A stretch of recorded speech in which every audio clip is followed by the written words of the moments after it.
Hello and welcome to a fresh start in Minecraft Hardcore, full movie edition. There is too much about this game that I just don't appreciate. So in this world, I'm slowing down to utilize forgotten features and build a world that's fun to exist in. In this video, I explore the wonders of a new Minecraft world. It's so pretty. Improve my gear so I don't die. Oh my gosh, that was dangerous. And build a proper home to settle into. Oh my gosh, it's so whimsical.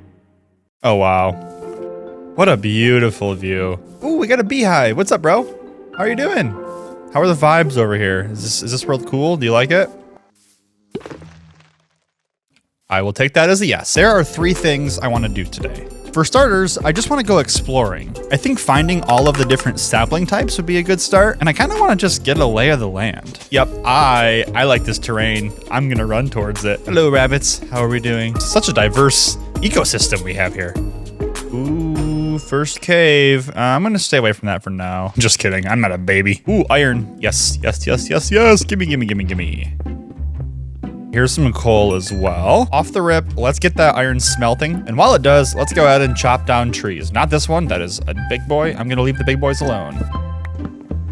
Okay, first order of business, I need to wear pants. I feel awkward being pantless. There we go. And I think my best bet now is to go after some food. Now, where's the meat? I have a craving. I need red meat ASAP.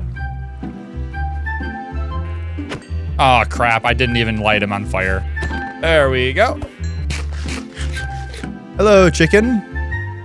See you found your birthing spot. Here, I'll help you out. After getting some food, I spotted a dark oak forest. But before heading there, something else caught my eye. I see a shipwreck. Let's go investigate this. Gosh. Ooh, iron. Good. Buried treasure map, paper, and books, and carrots. Give me the potatoes too. Oh, it's nighttime. Okay, I know what to do though. I know what to do. Thanks to those sheep, we can go to sleep. Where is it? Where is it? Ooh, 8 salmon. That's max amount. And a heart of the sea. Let's go, dude. Ooh, our first kill. Our first kill. Hello, spider. He's just chilling. I feel kind of bad. He was actually kind of friendly, I think. Oh, my inventory is already full. I just got here. Dude. Bundle. Yeah, this is nice. This is perfect. I'll also make myself a shield. That sounds like a great idea. And a helmet. Look at us. We're already dripped out the wazoo, baby. Let's go. Oh, that just broke. That's fine. Have no fear. Wood Daddy is here. I cannot believe I just said that out loud. Wow. There we go. With dark oak saplings obtained, my next goal was to get some iron armor. Safety is a luxury in Minecraft Hardcore, a luxury that I currently don't have. I also found another ruined portal, so I made myself an iron pickaxe to mine the gold block, and found a fire aspect sword. Things were going really good. It is very much nighttime, and wow, I really want to just admire this world. I shouldn't be doing this. I should be asleep right now, but it's so pretty, you guys. Good morning. Okay, so I'm back over here. I want to continue this way into the cherry biome and see if this extends into what appears to be a mountain range. I really want to live near mountains. I think one of my favorite things about exploring a new Minecraft world is that every single time you run into something that you've never seen before. And this was no exception. Whoa, this is a cool cave. Yo, what are you doing down there? You're not supposed to be there. Actually, that could be a really cool build someday. And while I was here, I figured it was a good time to head into this nearby cave and get that iron armor I needed. As long as I could, you know, not die. Just keep moving, just keep moving. If you move, they can't see you. Yeah, bring them out. Bring them out here. Smite them with the sun. Yeah, you guys too. What are you doing here of all places? Not today. Ow. Here, kill this guy for me. Thank you. Oh my gosh, that was dangerous. What the heck? Did not love that. Nope. Dumb idea? Maybe? Just kidding. I have strategies. Ooh, our first grass block. Let's go. It's like the tango. It's a dance. Oh, I just busted through. A double patch of emeralds. Oh my gosh. Why am I so high? Oh my gosh, the sunset looks so beautiful. So do you know any good spots to like get a bite to eat around here? I'm kind of new to the area. Iron boots acquired. And we'll make ourselves a chest plate. Full iron armor, baby. Now that I was covered head to toe in iron armor, I could head up to the surface and continue exploring the world. So that's what I did. Double beehive, triple beehive, quadruple. I'm kidding. Anyways, as I was saying like 45 minutes ago, I want to see if there's an actual mountain range over here. And it looks like there might be one loading in now. Hello, horsies. How are we doing? How are we doing? What is up, my dudes? All right, this is extremely messed up what I'm about to do from an animal welfare standpoint. But I'm gonna kill this horse. I'm gonna kill 2 horses to get the leather to make a saddle. And I'm gonna befriend this horse and ride him with the saddle of his fallen brethren. I feel a little bad riding a horse with a saddle made from horses, but I quickly got over it when I saw this view. Oh, wow. Oh, that is absolutely gorgeous. The fog in the distance. All right, buddy, stay here. I'm gonna go just investigate this village. I'm not gonna even steal anything. Ooh, there's a flower forest here. This is such a beautiful seed. Oh my goodness. Oh my gosh. You see the little hay particles? This is so cool. Ooh, a little bit of a double bell situation. You know what they say about villages with 2 bells though? Here, we'll plant his remains right where he would have wanted to signify his great sacrifice for this wonderful village. Now, I didn't say anything yet in the recording, but at this point, I had pretty much decided that I was going to live somewhere in this area. But for now, it was time to put all those thoughts aside and continue searching, as I still had a bunch of unique items and saplings and stuff to go find. How's the jumping on this guy? Can this guy jump good?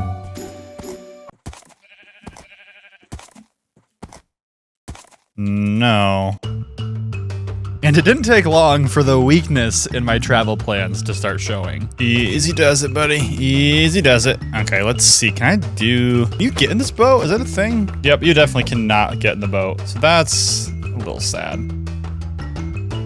Luckily, I managed to find a spruce forest in the distance. There we go. Give me that sapling. Oh, there's a village here too. And the sun's setting. I will just spend the night here, it looks like. Ooh, there's also a lush cave right here. So I'll go ahead and grab some moss while I'm thinking about it. Glowberries too would be kind of sick.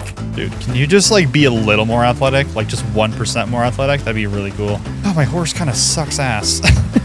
It's okay though. But I gotta say, despite my complaining, I was genuinely having a really great time just riding this horse through the rain. I don't think I've ridden a Minecraft horse in multiple years, which is a crazy sentence to say. Oh man, this is just so nice. This is so peaceful, dude. Oh, I'm sorry. Okay. It's fine. You'll be okay. Just keep moving. There we go. Good horse. Ah, frick. There's an ocean. I'll come back for you, buddy. I will come back for you. All right. I marked his coordinates. Don't you go anywhere, my friend. Or if you wanted to, this is your chance. If you don't like me, run right now. Ooh, our first diamond. It is the middle of the night, and I am surrounded by ocean as far as the eye can see. This is like my worst nightmare in real life. Have you ever heard of the sunk cost fallacy? Oh, there's a child after me. It's the idea that we're kind of reluctant to abandon a strategy that's not working purely because we have a lot invested into it. Okay, we are officially 5,000 blocks out and nothing of note, just a lot of spruce wood, so I guess we'll just carry on. And that's how I felt right now. The further along that I traveled in a straight line, the more that I wanted to keep going. Oh, there's an igloo here. How goes it, fellas? Don't tell my other horse. Nobody tell my other horse, you guys. But we got a new horse here. At least a temporary one. Actually, my gosh, you are so slow. What about you? Are you any faster? He's also slow. What is the deal with you? I continued forward on foot, surpassing 6,000, 7,000, 8,000 blocks from home. And then finally, I saw something. Oh, I see an acacia biome. We're heating up, baby. There we go. 2 should be good. Ooh, jungle. Yes, things are looking up for your boy. Minecraft biomes like to group up based on similar temperature, so finding one warm biome means a much bigger chance of finding others. 6 of them. Yeah, this should be good. That should be enough. You can also grab some bamboo. This is a wood source. I always seem to forget that one. A few melons because I am a melon, in case you needed a reminder. Ooh, a mesa over there. Heck yeah. I also stumbled onto another field of horses, so I figured I would try my hand once more at getting a companion. What about you guys? Are any of you guys fast? I just need somebody with like decent speed, please. That's not bad. Oh, I just realized you can take the saddle off without killing them. Why did I not know this? Oh, this guy is a speedster. Despite a little bit of guilt and shame for my hate crimes against horses, I now had a pretty fast one, who also needs a name, so let me know your suggestions down below. But for now, the exploration continued. What are these? Dry grass. We're just 2 boys on an adventure. Don't ask how we're gonna get home, because I don't know the answer. Ooh, mineshaft. Hello. Just kidding. There's nothing here, just empty promises and broken dreams, like my college degree. Oh, chest though. Name tag! Yes, that's what I was hoping for, actually. Oh man, cactuses. I feel like I should just take as much as I can, right? Ooh, okay, our first test, our first real test. Can I make the jump? Ah! Oh, I'm sorry. Hey, but I made it. That's cool. Yes, we found it, the mangrove swamp. Oh my gosh, we were 13,000 blocks from home, but finally our journey is coming to an end, baby. Let's go. There we go. 5 should do. I'll grab like a stack of mud. Why not? All right, you stay here. I'm gonna go over into the swamp on a secret heist mission. As you watch me watch a sunset, let me explain my goal here. So I'm hoping that tonight the moon will be in good condition to spawn slimes. Oh, it just spawned right in front of me. Yes! And then I could use those slime balls to craft a lead. There we go. Now I just had to test my hypothesis. Can I pull you across the water? Let's see. He's a water skiing. He's nodding his head. He's chilling. He's vibing.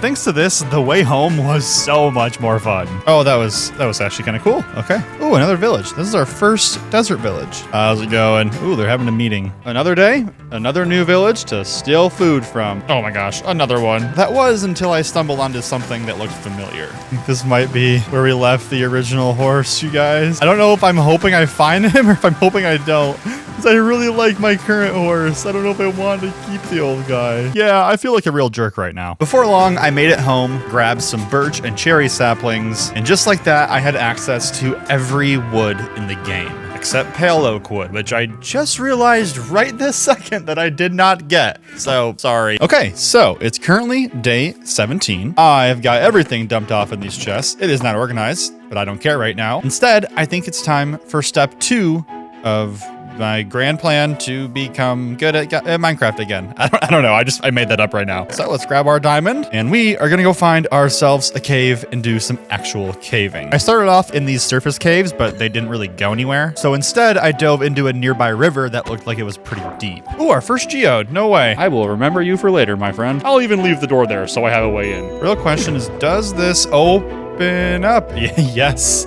The answer is yes. Oh, I might actually die.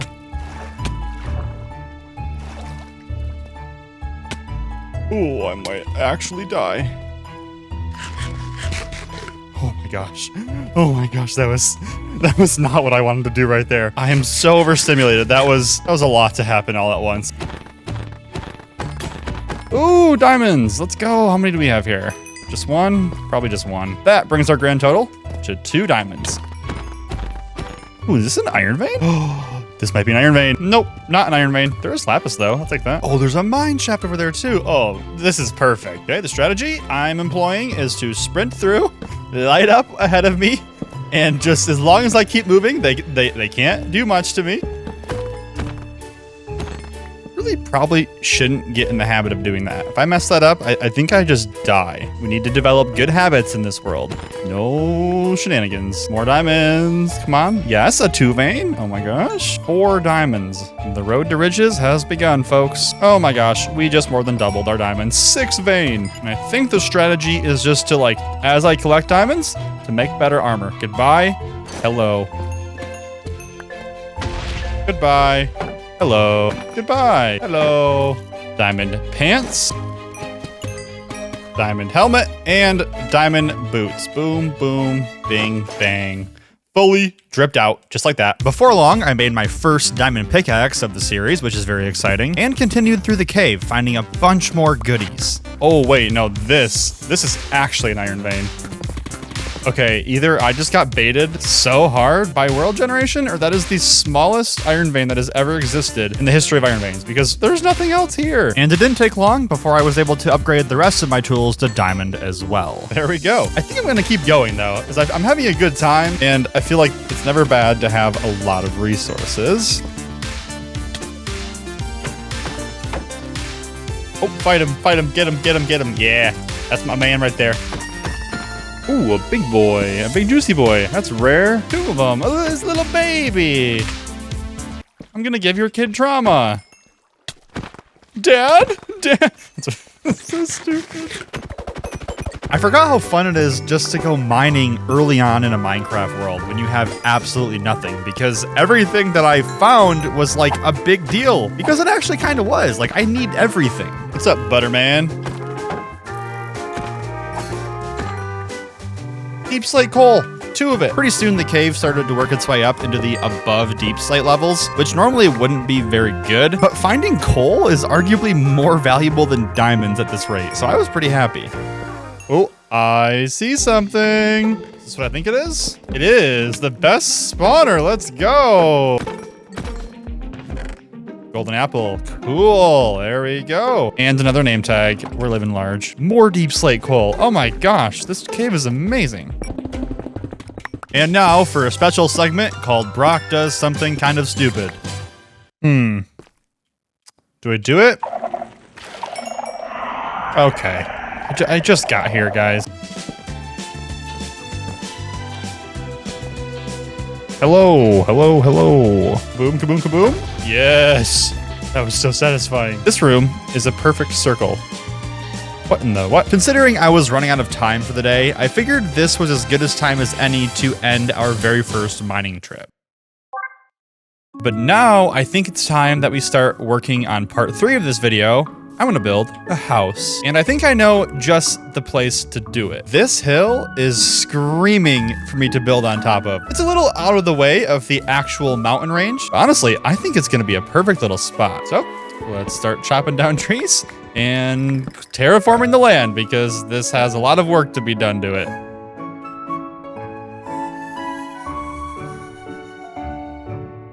Ooh, is this my first like sunrise that I'm actually seeing in this world? I think it is. All right, that was a lot more digging than I anticipated, but that's okay, because now we have a nice flat area to build. Now I would just start building, but there's one problem. I don't have any of the blocks that I need. My only goal for this build is to make a simple, rustic log cabin. So right away, I got to work collecting spruce wood and some mangrove wood. I was trying to strip the spruce wood as I was chopping the trees down, but for some reason, holding left and right click doesn't strip all of them. I also thought that coarse dirt would be a wonderful addition to this area, so I went to the caves to get some gravel.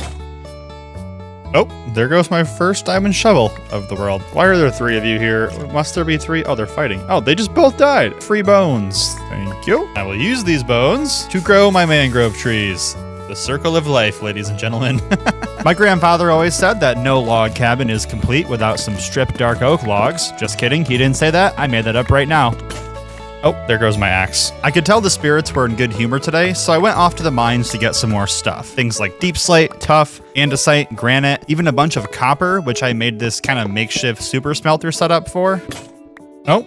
First diamond pickaxe just broke. Okay. I went into a nearby cave to get a bunch of moss so I wouldn't make too big of a mess on the surface, collected a bunch of glow lichen, and set up a temporary copper aging center on top of the hill, which basically means I plopped it on the ground and hoped that it turned blue. I also killed a squid to help get some light gray dye before realizing I could just get it directly from this flower. And before long, I was finished gathering materials.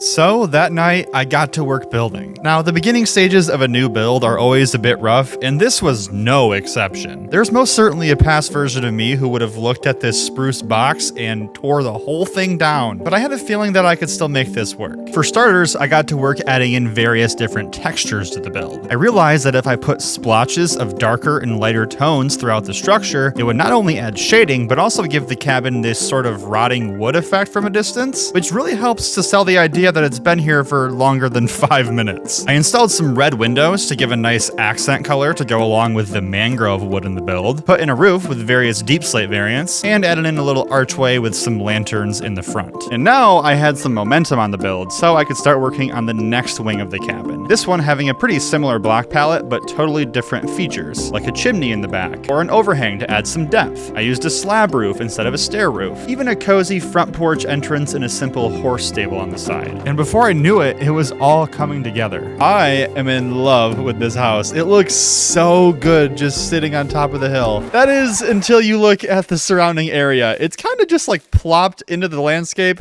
Doesn't really fit. I kind of just picked a spot arbitrarily and started building. Apologies if this next part feels like a monologue, but I proceeded to completely zone out and just have so much fun detailing around my house. I really want the area to feel like it's lived in. So I added a coarse dirt path extending all the way around, going back through and filling in the terrain with rock walls made of stone. I didn't mention this earlier, but while gathering materials, I also started a super secret stone mine deep into a nearby mountain to collect a bunch of cobblestone and smelt it up while I was building. Well, I guess it's not a secret anymore because I just told you about it. Anyways, another really important question to answer is how the hell am I going to get up and down this hill, especially without an elytra, which I don't plan on getting anytime soon. So I began working on a winding path that will eventually work its way down to the nearby rivers, but for now, I think this will do. For the first time in a really long time, I was truly experiencing the simple joy of Minecraft.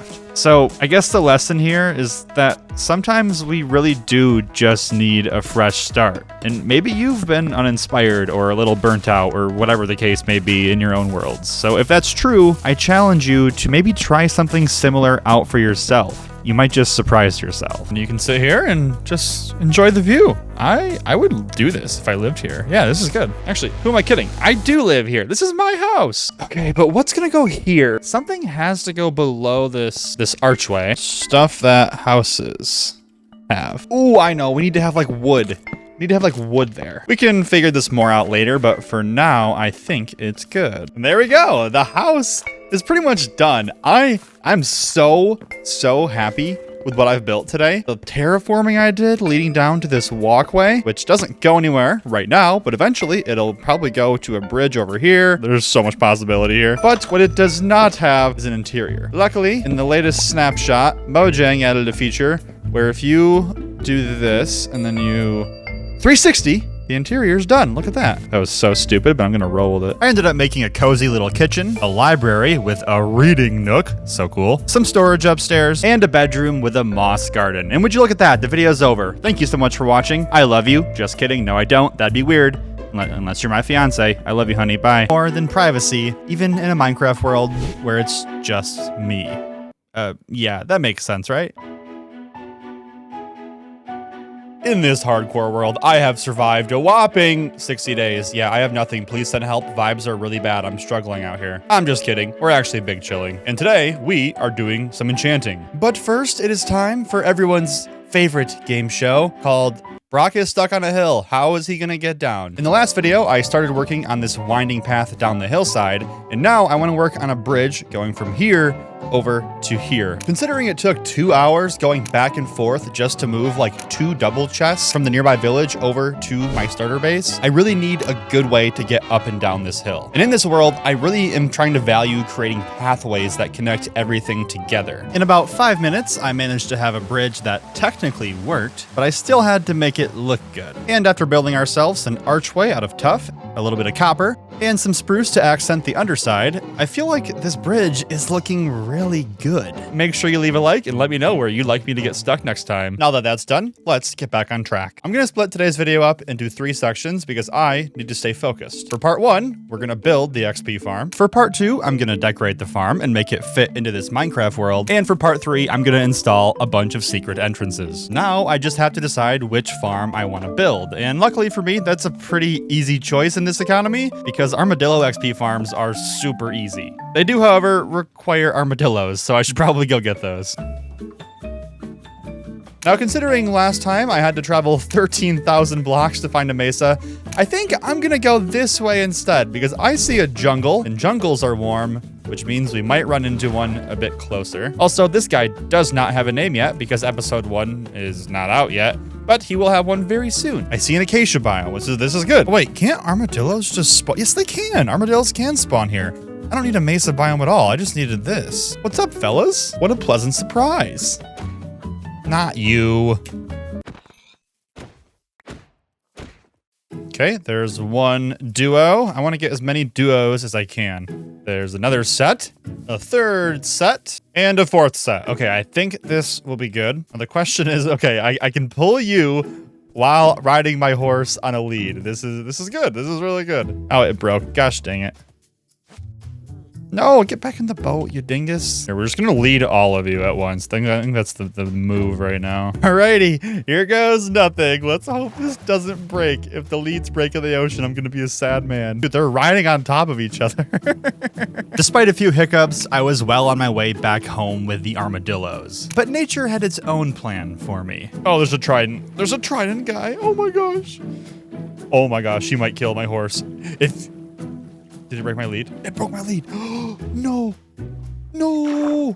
No. Oh no, this means war. This means actual war. Stay here, horse. I gotta deal with something. Dad's gotta deal with something. Yeah, you're cooked, bro. You're cooked, buddy. You messed with the wrong boy. You messed with the wrong boy. What an absolute disaster. There's another one! There's another one, ladies and gentlemen.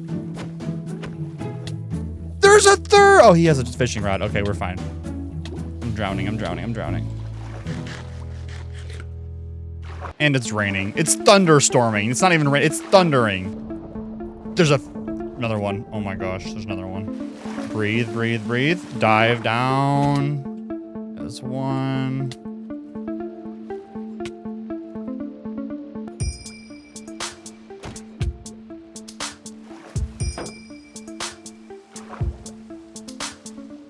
Oh my gosh, this is so dangerous, dude. I'm going to bed. I'm going to bed. These drowns are insane.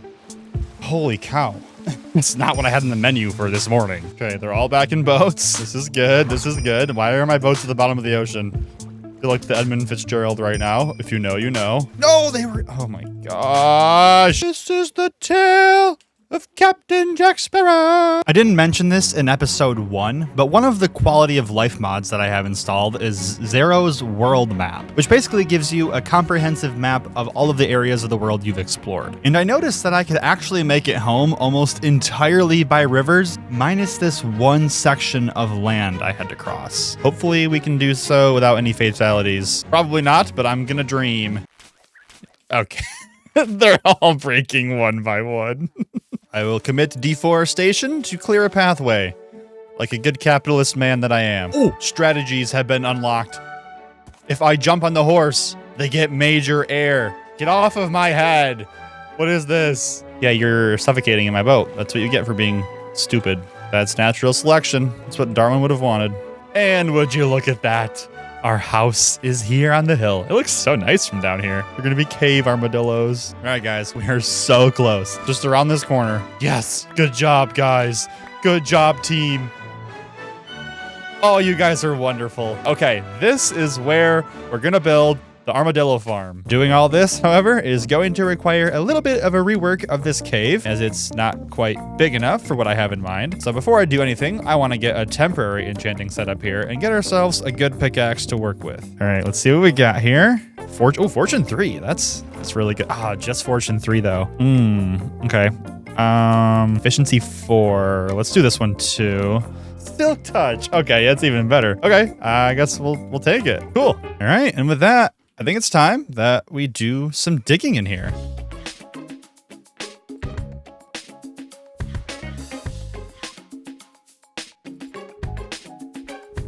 Now, if you've ever seen these types of farms, you probably know that they are extremely simple, and this one is no exception. So naturally, I'm going to spend way more time actually building around the farm to make it a place that I enjoy coming to use. The idea that I have is to turn this area into a secret underground library, full of books, foliage, and most importantly, a place to get a ton of XP and do all of my enchanting. Okay, so the farm is already pretty much done, besides moving the armadillos into this hole.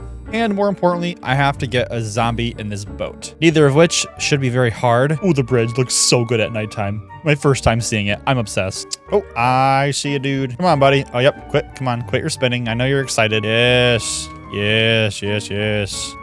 Thank you. And now we can...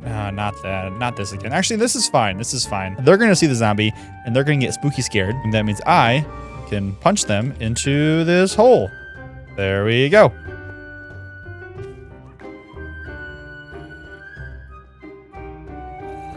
Okay, and there we go. The farm is pretty much done. Except for the part where we turn those armadillos into a bunch of silverfish. For that, we need potions. To get potions, yes, yes, yes, we have to go to the nether. Just to be safe, I'll put the golden apples on my hotbar. I'll make myself a bow. Hopefully I don't have to use this. We will grab some building blocks. Now I just need to find some obsidian. There's 1, 2, 3, 4, and 5. That should be enough. Because the other day, I actually stumbled onto this ruined portal right here next to our hill. And would you look at that? It's completable. Oh my gosh, this is perfect. We'll just cover this up to be a little bit safe. Not that I don't trust myself, but I don't trust myself. All right, here goes nothing. I'm kind of nervous actually, but it'll be fine. It'll be fine, right? Ooh, Basalt Delta. Okay, which way do I go? I want to find a fortress. That's actually all I really need is another fortress. Let's go this way. Yep, I'm scared. Hang on. I am really not a fan of this. Like, not at all a fan of this, to be honest with you. Oh my gosh. This is good. We're doing good. Easy does it. Okay, there we go. Oh, I couldn't have asked for a sketchier first nether in this world, but that's okay. That's part of it. All right, I think we're at least approaching somewhat safer terrain. Emphasis on somewhat. Oh gosh, okay. Oh, there's a bastion right here. Okay, good to know. Well, it's opened up, and still, I see nothing. Whoa, I am a dingus. There we go. I got him. Ooh, actually, I guess while I am here, I might as well take advantage of the local fungus and fungi situation. And there's a fortress here. Oh, yes. Let's go. Of course, the entrance is... it's just covered in lava. Oh, blaze spawner. Hello. I'm gonna block you off for now. Actually, you know what? Let's just go in right now. Why the heck not? 5 blaze rods.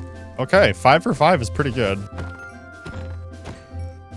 Okay, 8 rods. That's plenty enough. The next thing we need is some nether wart and some soul sand, and I think we're chilling after that. Oh, I can loot the chest while I'm here too. Oh, armor for our horse. Oh, I see it. I see nether wart. Okay, good. Yes, give me all this. Is that really it though? Oh my gosh, I think this is the end of the fortress. That's all right. We're gonna go home because we are gonna not die today. I've been really enjoying the safety and relative comfort of living in the overworld, so I was super relieved to be heading home finally. All right, first order of business, we have to deck this guy out. And by the way, this guy has a name.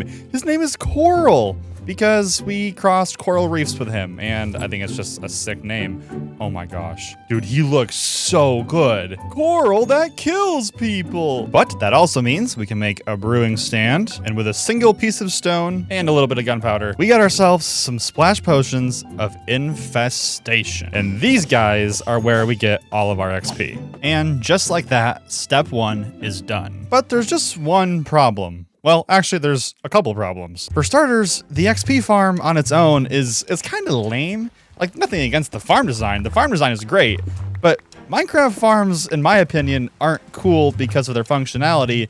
They're cool because of how you incorporate them into your Minecraft world. And the other problem is that, well, I promised a secret area down here. This is not secret at all. So it's time to gather some more materials. But first, I should probably enchant my axe and shovel to make things a little bit easier. Breaking 3 is not super ideal. That's better for a shovel. I'll take it. Let's try this one again, shall we? There we go. That'll do. Oh, I just flooded my property. Oh, God. Considering this is going to be a library after all, I was going to need a bunch of bookshelves to complete this build. So, on a live stream, I started this small cow pen to begin farming leather. I also went exploring and found a pale garden for that last sapling I was missing, a closer mesa for easy terracotta access, and also this. A woodland mansion. Now, I had zero intentions of actually looting this thing, but I did stumble onto a library room, which gave me a nice head start on the bookshelf collection. Instead of showing you every single block that I collected, I'm instead going to walk you through my thought process. For starters, I wanted to have a neutral tone, things like tuff, pale moss, anything in that nature. I also needed an accent color, so I chose red, things like red terracottas and other red-orange things. And lastly, some warm tones, because those just feel right. Things like dark oak and spruce wood. This was a really good start, but I knew the real magic would come with extra details. So I spent an entire afternoon gathering things like clay to smelt into bricks, and searching through nearby lush caves to find more foliage. Well, here goes nothing. Oh God, oh my God, oh my God, oh my God, oh my God. Oh, that was stupid. That was dumb.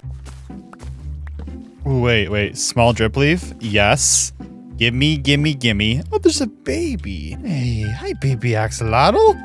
Oh my gosh, I don't think I've seen just a baby in the wild before. It's so cute. I'm gonna take you with me. Come here, buddy. Yes. Aha, but the spore blossoms are what I'm really after right now. These are gonna be great. Whoa, that's a big lava lake. Oh, there's a waterfall or lava fall too. That's fun. Okay, so it's been a couple of hours. I've gathered a bunch of materials. I don't think I have everything that I need to do this build, but I want to just build. So that's what we're going to do. The first thing I want to do is make this area seem bigger than it is. And to do so, I'm going to build these archways going all the way up and over. Okay, so the archways are now in. You can't really see the grandness of them. They all blend in with the stone. And this is where things get fun, because now I can go through and add in an accent color with this red gradient, starting with mangrove planks, working along to the stripped mangrove, some red terracotta, red glazed terracotta, oh yes, stripped acacia logs, and finally some acacia planks across the top here. And we're gonna repeat this across the other archways as well. Oh yeah, that looks so good. Are you guys picking up what I'm throwing down here? I think we're onto something. You know you're playing Minecraft the right way when you use your first blaze rods to make copper bulbs of all things, but they look really good in the ceiling and add a lot of detail. Oh yeah, that was so worth it. Next, I want to go through and add a little trim with some spruce trapdoors, a few hanging lanterns here and there, a few decorated pots with flower pots on top. I learned this like a week ago, so don't judge me. You can do samplings inside of the flower pots. And there we go. The upper section is looking really good. I'm so happy with this. Now for these archways. These are where the actual bookshelves are going to go. Now, I don't have anywhere near enough bookshelves yet, but I'm hoping I will soon because, oh my God, it looks like the floor at a Charlie XCX concert in here. I want to see if I can get a looting sword. Ooh, Smite 4? Oh, Unbreaking 3, okay. Bane of Arthropods 5, Knockback 2. That's so good at being awful. No. Ooh, Fire Aspect. Sharp 4, okay. And our total comes to just over a stack. That's not gonna cut it. Oh my gosh. Honestly, when I was designing this library, I completely forgot just how expensive it is to craft bookshelves in the early game. But one of my favorite things about Minecraft is that there's usually more than one way to obtain an item. So I've been doing some thinking, and I think I have an idea of how to get more bookshelves. And let's just say the cows are gonna thank me because we're not gonna be killing any more of them. Instead, let's kill some Endermen. That's right, I am headed to a stronghold, and not to beat the game. In fact, I only have 4 Eyes of Ender to my name. I'm actually going there purely to steal all of the bookshelves from its libraries. Oh my gosh, there's a trail ruin here. Yo, that's so cool.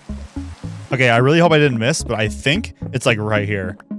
Oh, okay, we made it. We actually made it. Now we just gotta find the library, and we should be in good shape. Oh, I see something. I see something. Hi, good. Yeah. But this is what I'm after. Yes, yes. Oh, wait. Commence the stronghold destruction in 3, 2, 1.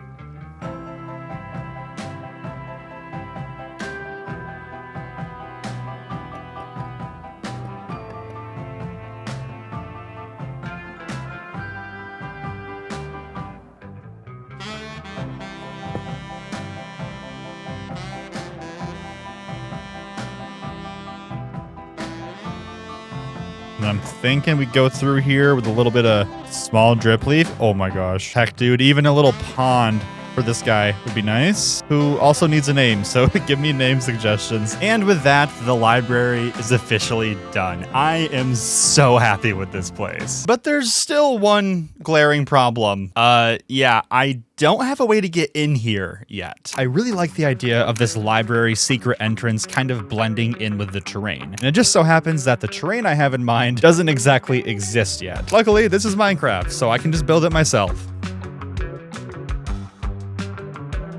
You know, I'm typically not a fan of interruptions while I'm playing Minecraft, but this one was pretty welcomed. Oh, wait, I think it's thunderstorming. I'm doing it. I'm gonna let the demons win. Come on. Smite him. Smite me. Oh, I got one. I got one. Ah, okay. Oh, yeah, baby. Woo, we got a creeper head. Oh my gosh.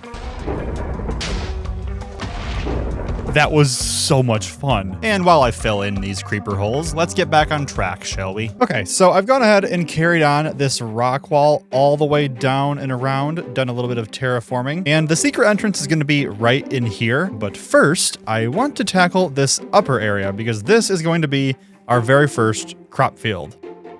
And I think I want this to be a carrot field. There's just one problem. That's all the carrots that I have. So in the meantime, while those grow up, I think I want to work on some sort of a farmhouse, just a little thing right in this area. I think something along the lines of this. Okay, so I'm gonna start really simple with just an oak outline. Okay, that looks exactly like you'd expect. Kind of wonky, but that's okay. We're gonna trust the process. It's gonna need a doorway, so we'll get one of those. Couple of windows, maybe a double wide one right here. Yeah, I like it. Now for a bit of shading. So we're gonna go through and add in some jungle wood along the top, and then along the bottom we'll do the same thing, but with a lighter block, this time with some birch wood. Quick little break to enchant another pickaxe. That'll work. So I can grab a bit more deep slate. I don't know why I said that weird. Deep slate. And then we can do a really simple cobbled deep slate roof. We'll go in with some windows, maybe some signs for just a little bit of texture, a little bit of a spruce pillar here to break things up. Now I want to turn the inside into an actual bee farm. And luckily we have a cherry grove over this way. And I think as long as I use Silk Touch and it's nighttime, I should be able to pick this up. Yes, and all the bees are inside. For some reason, I thought that bee nests were like really rare, but I could not have been more wrong. It's actually crazy how effective this is. It's been 3 minutes and look how many bee nests I have. Okay, I would say this is enough bee nests. Well, it better be. I'm sorry. And I think for the floor, I probably should have done this beforehand, but... Oh my god, no! No. I might die, I actually die.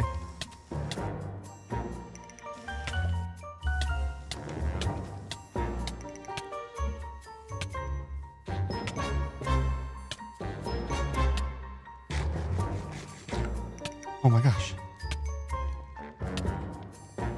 Oh my gosh. No. I think it's if I run away, if I can run away. Okay, I'm good. Dude, that was... Oh my gosh. What the frick? I just saw my life flash before my eyes. Also, yes, it's thunderstorming again, but I already had enough action for today. I'm going to sleep, bro. What the heck? Holy... Dude, that creeper head in my bedroom is not a good look either. I keep thinking it's a creeper. Look at all of them. Now that the carrot field is mostly planted in, let's talk secret doors. I had a really specific goal for this redstone door because I wanted it to have 2 different levels of security. So after spending way too long fumbling around with redstone, I got to work decorating this inner staircase and building a cute little enchanting setup down here. You see, the best way to fool your enemy is to make them think that they're playing a different game. Because if you just push this button, would you look at that? You have pretty easy access into my secret enchanting setup. But the true gamers know that that's just bait. To access the true secrets of this world, you have to offer it something in return. And what better of a thing to give it than diamonds?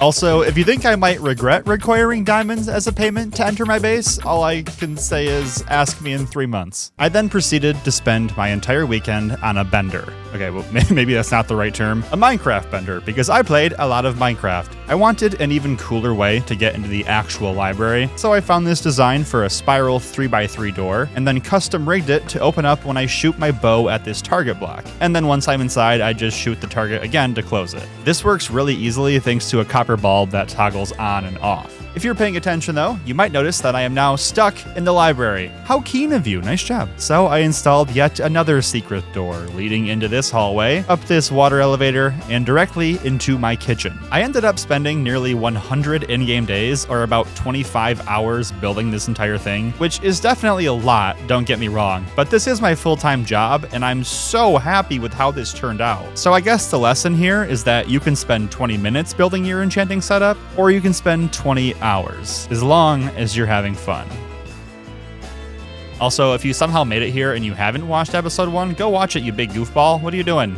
Okay, bye. There is no reason to go fishing in Minecraft. Not only is it a painfully slow XP source, it fills up your entire inventory with junk before you can blink, and every item that is actually good is better obtained through other means. Seriously, Saddles, why are you still here? So in this video, I'm gonna give myself a reason to go fishing. I'll be building an entire riverside fishing village, all so I can catch one singular mending book. It'll be fine.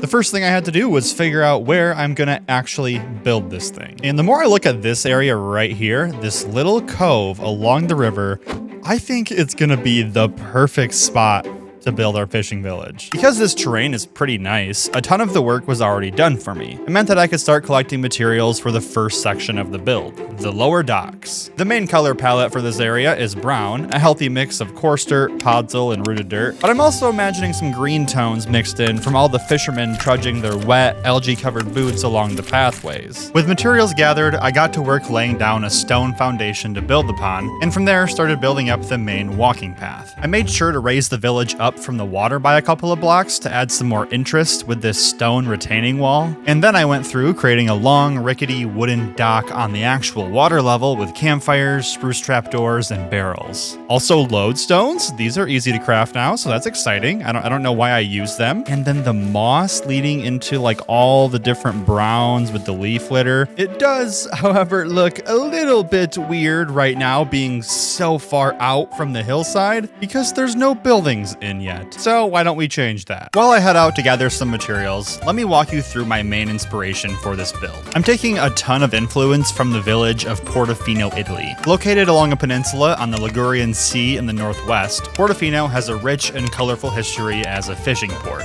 Immediately, I was fascinated by just how bright and vibrant all of the buildings were. But after doing some research as for why, I was even more interested. It turns out the answer lies all the way back around the 15th century during the Renaissance Renaissance period. During this time, there were major changes taking place in art, architecture, and many other disciplines, quite frankly, as society strived to move away from the old and embrace modern times. One of these innovations was trompe-l'œil, which is a French term for deceive the eye, where relatively flat, two-dimensional surfaces were often made to look 3D with extravagant paintings and optical illusions. Portofino and its nearby villages were no exception here. As a way to show the illusion of wealth without actually needing to have money, buildings were painted bright colors. Windows were painted on in the masses purely as facades, which was also a nice loophole considering buildings with more than 6 windows were taxed. And many doors weren't actually doors. So it's safe to say people have been avoiding building interiors long before Minecraft. But there is another reason for the bright, vibrant architecture style, and this one is far more practical.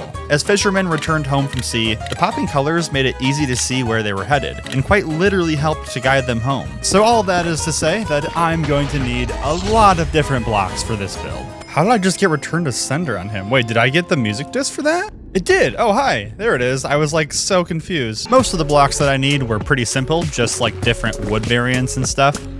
I did, however, need mushroom stems, but luckily I found a mushroom island a little while back on a live stream, so that wasn't a big deal either. I also need more white terracotta, but I'm severely out of bone meal. All right, I'm not proud of it, you guys, but I'm gonna do it. I'm gonna be a bad neighbor.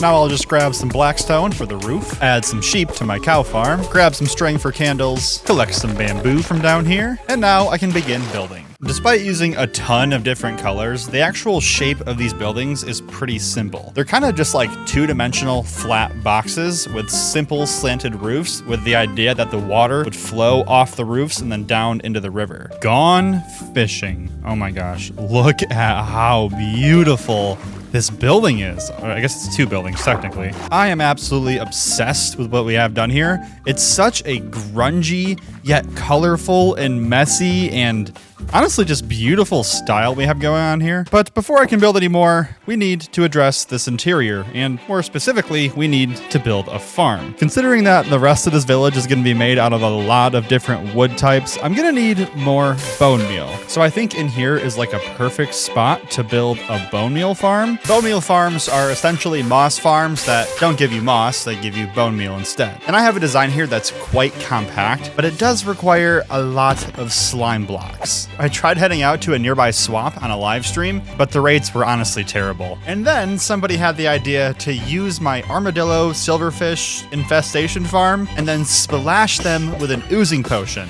And it worked. It was honestly genius. Gathering the rest of the materials was a breeze, so I could begin digging out and building the actual farm. This bone meal was designed by Made of Moss. And the cool thing is that it is tileable if I want to expand it in the future. For now though, I'm just going to build this one module because I think that'll be enough running in the background. As with most farms that I make, it didn't work. And not because the farm itself is bad, but because I can't follow directions. It turns out that a couple of composters literally needed to have one piece of compost in them. And from there, it was working great. Ladies and gentlemen, this is the sound and sight of success. And once this dispenser fills up, which might take a little bit, we should have a bunch of bone meal in this chest. Actually, we already have some in there. Now, I'm not going to bother too much with interiors for right now. I will, however, make sure to cover this up so I don't fall in the lava. That would be tragic. There we go. Safety barriers have been installed. I was feeling pretty tired from building the moss farm, so I figured I would spend the rest of the night just gathering materials so I could do a ton of building the next day. There's kind of like 10 main colors that I wanted to use on the build here. Orange, magenta, pink,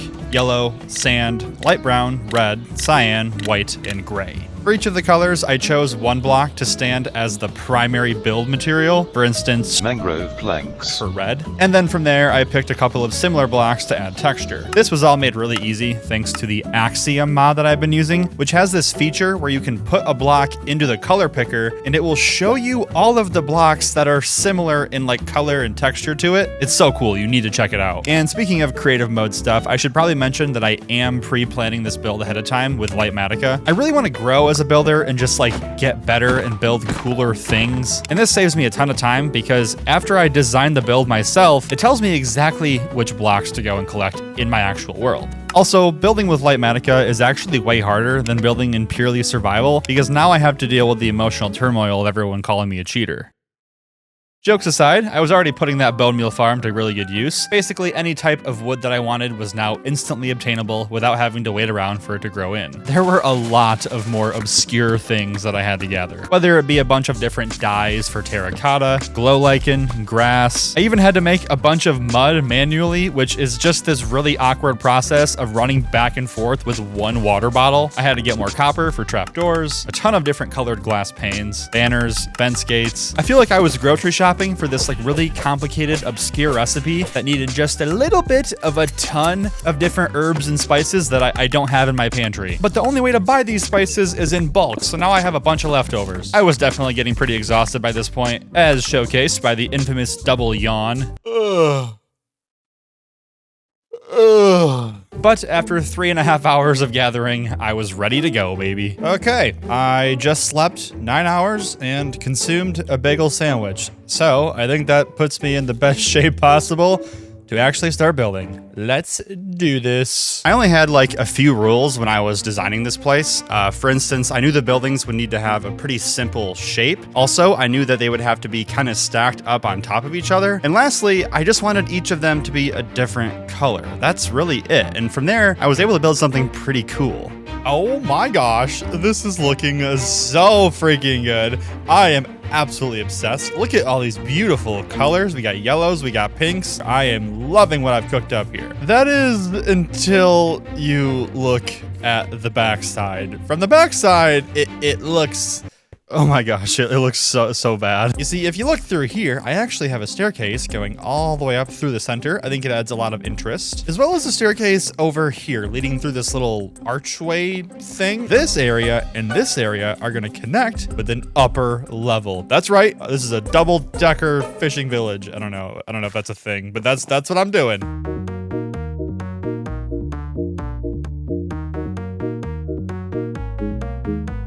There we go. Oh my gosh, this is looking so freaking good. I love it. We got some of the blues, some of the bright reds. Oh my gosh, I think we have basically every color in here except for green. But I will say, I think we're in a good enough spot to do some fishing because I need to take a break from building and we should probably catch ourselves a mending book.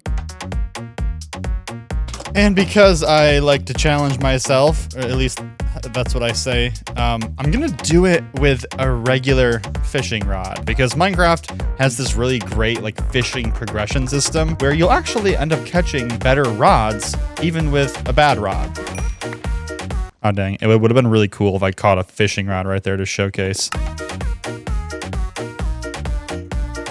Okay, 1 hour update. We're still here. Oh hi, there's pillagers in the background. Also, this is my friend. He doesn't have a name yet, but we're just buddies. You know, he kind of likes me. We got a lot of good stuff, but definitely nothing of real use yet. I still have a regular fishing rod, hoping that changes soon. Yo, we just got our first Nautilus shell. Let's go. Okay, this is good. I accidentally didn't record like anything from hour 2 of fishing, but I was getting really discouraged. Okay, well, I just broke my 5th fishing rod. I feel like this is a good time to call it and go actually enchant one ourselves because I need to put my pride aside. This is gonna take way too long if I just keep doing it from a regular rod. Big money, big money, big money. Luck of the Sea 3, Lure 3, Unbreaking 3. That's a max rod right there. Wow, okay, that should make things a lot easier. And it did. By hour 3, things were looking up. I was catching fish faster, and I was catching better stuff. My chance of finding treasure was doubled, and my chance of catching trash was literally cut in half. All right, we caught our first book, but no mending. Hopefully we don't need to catch too many more of these. That would be very nice. Just to mix things up, I started experimenting with fishing from different spots in the village, and I found that the longer I stayed in one spot, the more bored I would get, and also the more paranoid I would get that something was sneaking up on me. To help get around this, I began installing an actual fishing balcony. That's what I'm going to call it, a fishing balcony, yes, where I could actually safely fish for long periods of time, including through the night and in the rain. But just to ensure my complete and utter safety, I set off on a little side quest at the beginning of hour 4. Oh, this is a bustling village. I'm going to go in stealthy. I'm going to steal their pet. Oh, they're after me. Yeah. Oh, no. Got him. I got him. Just like that. Oh my gosh, 2 black and white cats. Stop. That's so cute. In case you didn't know, creepers are actually terrified of cats. So apart from looking absolutely adorable, these guys are going to help keep me safe while I fish. We got Tux. And we got Ito. Oh my gosh. We can breed you guys. And then we'll name your offspring Tuxedo. Hello. Oh my gosh. Actually, you can sit right here, little guy. He's so adorable. He's actually so cute. What the frick? Okay, so this is my bow. I just fished up this bow. We're getting so many good things, just not what we need. That's hype. That's big hype.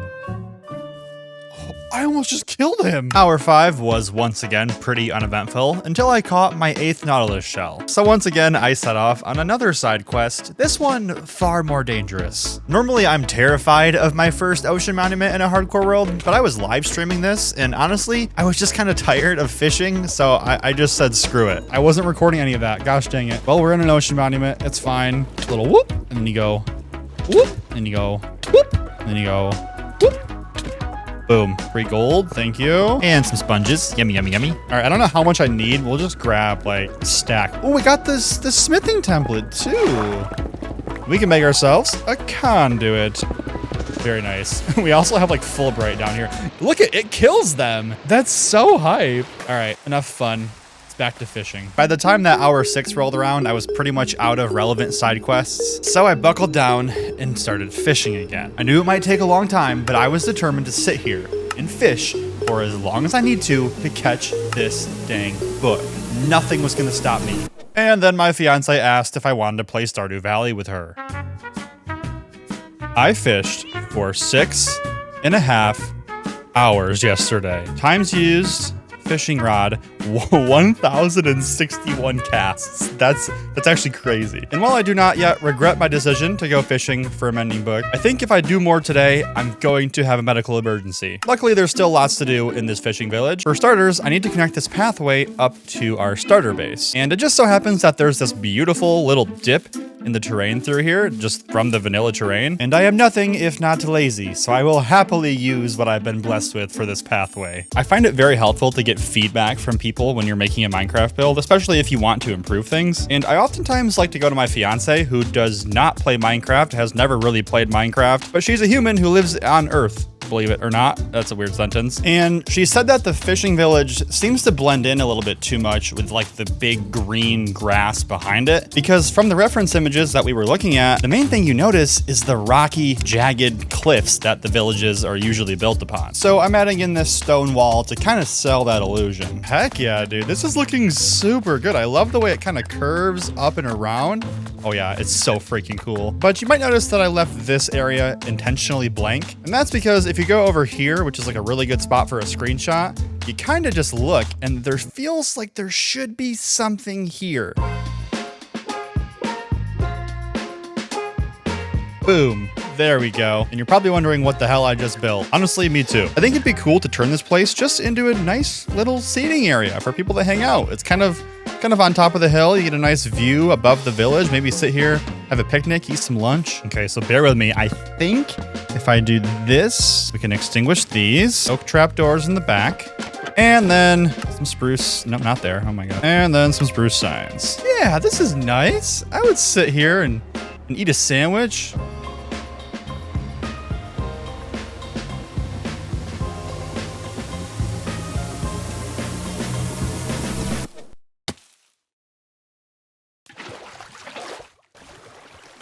No.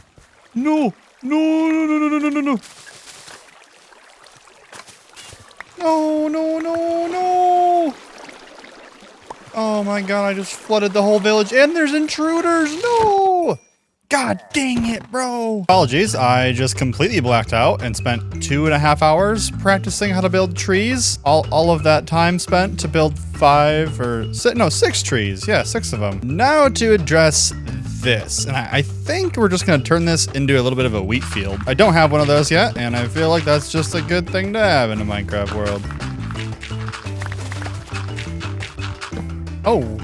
Oh, there's a lot of things down here. Okay, I'm gonna pretend I didn't see this. Sorry, pig. Bye. Okay, I feel like this is a good shape. I can see the vision. Now we gotta hydrate this bad boy, and I've been saving all of my mangrove roots from the thousands of mangrove trees I've been chopping down, it feels like. If we just waterlog these guys, we should be able to hoe all of this farmland, and it'll be hydrated. Oh, crap. crap. I only have 2 diamonds left to my name. Iron hoe it is.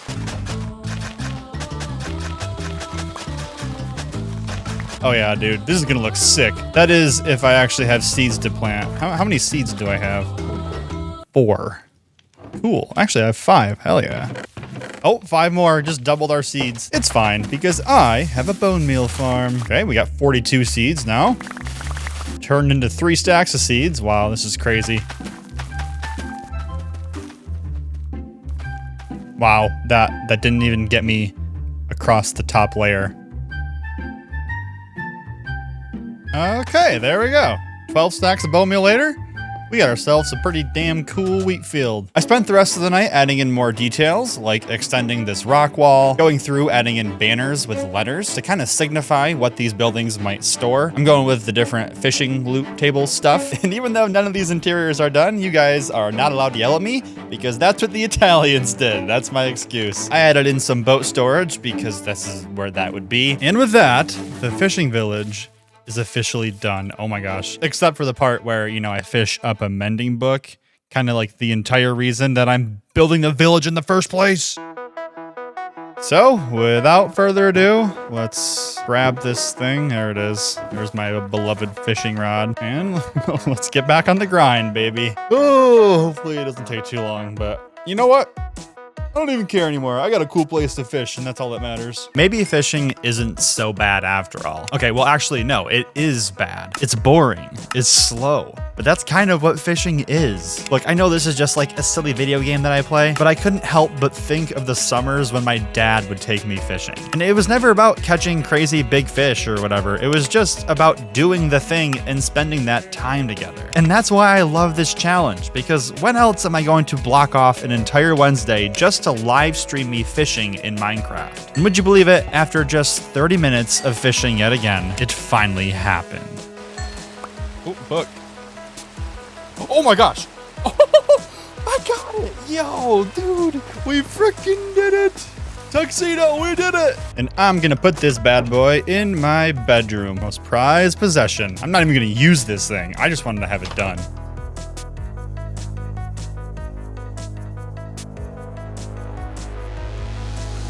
Mending villagers are the backbone of any great Minecraft world. For just a few emeralds, I will never need a new set of tools, and diamonds are basically useless. But here's the problem. This guy currently lives in an acacia box, and I don't think I can sleep at night knowing the unsung hero of my Minecraft world is essentially homeless. So to fix that, I'm gonna build him a massive mountain temple where he can live out his days in peace. The first thing we need to do is actually clear out some space in this nearby mountain range. The build that I have in mind is pretty dang big, so I need to smooth out the terrain a little bit to have a nice area to build on. I also removed a bunch of the snow and replaced it with stone, which will make sense later, as long as we can ignore the fact that the mountain looks like it's having an identity crisis. Okay, so I want to start collecting materials now, and the first thing I need is 10 stacks of mushroom stems. Yeah, I don't know what the heck I was thinking, but I do have a plan. You see, I've been slowly using the interiors of my fishing village to build up farms. I already have a bone meal farm, as well as this sheep farm that I made on a live stream. And through here, there's this naturally generated cave that I think will be a pretty good spot to build a mushroom stem farm.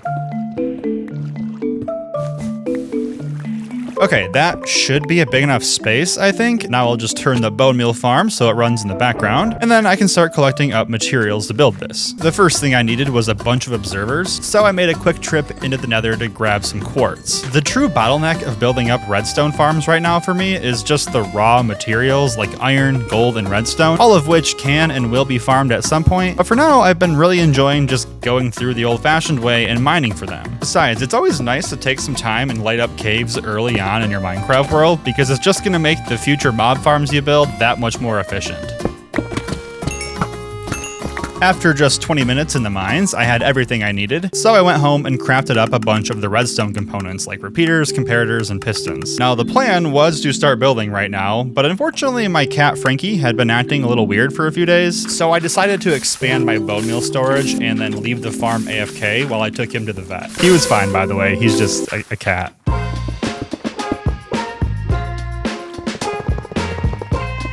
I found this design by Jurassics, which is really quite simple as far as obscure Minecraft farms go. It works by manually growing in a brown mushroom with bone meal, and then pushing the blocks along a series of piston feed tubes up to a collection area. Now at the same time, this powered rail is going to turn on, sending me up to the top where I simply hold the left click with the Silk Touch axe, and everything gets insta-mined and placed into storage. Things seem to be working at first, but after just a few minutes, the farm just stopped working. Okay, what the heck, dude? This mushroom won't grow in. I don't know what to do. I thought maybe it was a light level issue since mushrooms like the dark, but I removed all the torches and slabbed the floor and it's still not growing. Okay, so I've done some investigative work, which basically means I looked at flashback footage, and it seems that there's this piece of stone I forgot to remove that is clogging everything up. There we go. And yeah, I think we're back in business. As cool as this farm is, it's primarily a brown mushroom block farm, not a mushroom stem farm. You see, for every mushroom that I grow in, I only get 4 mushroom stems. So I had to run it for a good hour or so to get all that I needed, but overall it wasn't too bad. Okay, finally. Oh my goodness, I'm tired, dude.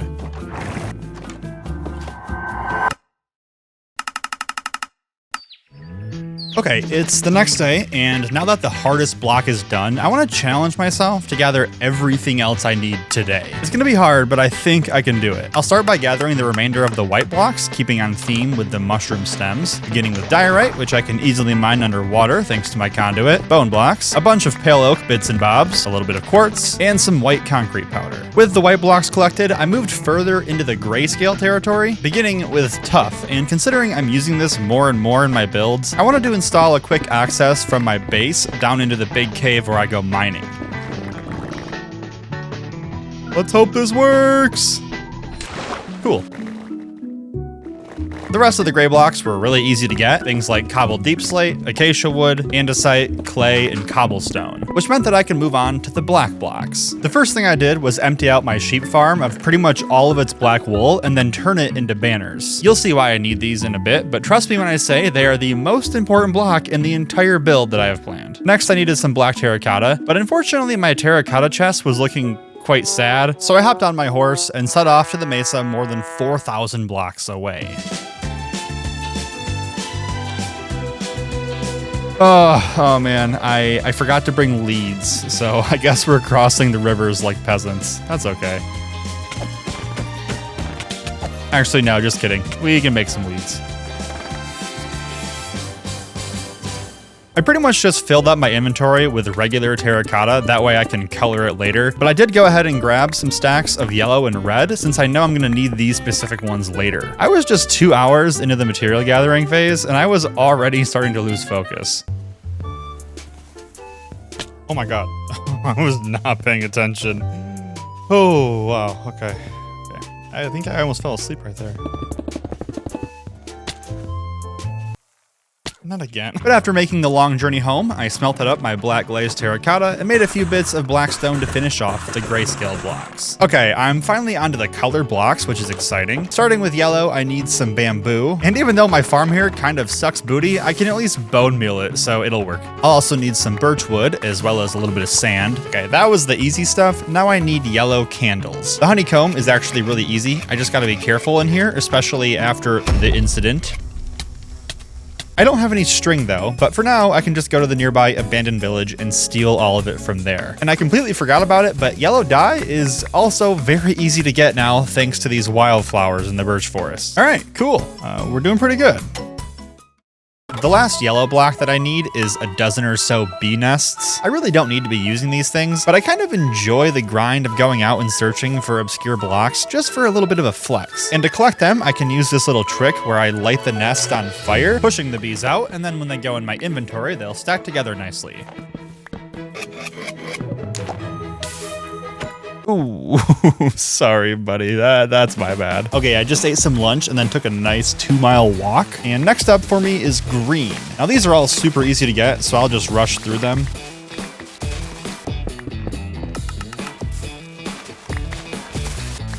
Moving on to red, I gathered some granite from another underwater cave before chopping down a bunch of mangrove wood. I also had to grab more netherrack and smelt that down for some nether bricks, but overall it wasn't too bad. With that out of the way, I was on to the bulkiest color yet, brown. Luckily, these are all really straightforward Minecraft blocks, just a bunch of dark oak wood, jungle, regular oak, and spruce. Oh, and some coarse dirt. Gotta have that coarse dirt. And after nearly 6 hours of material gathering, I was just left with one final block type.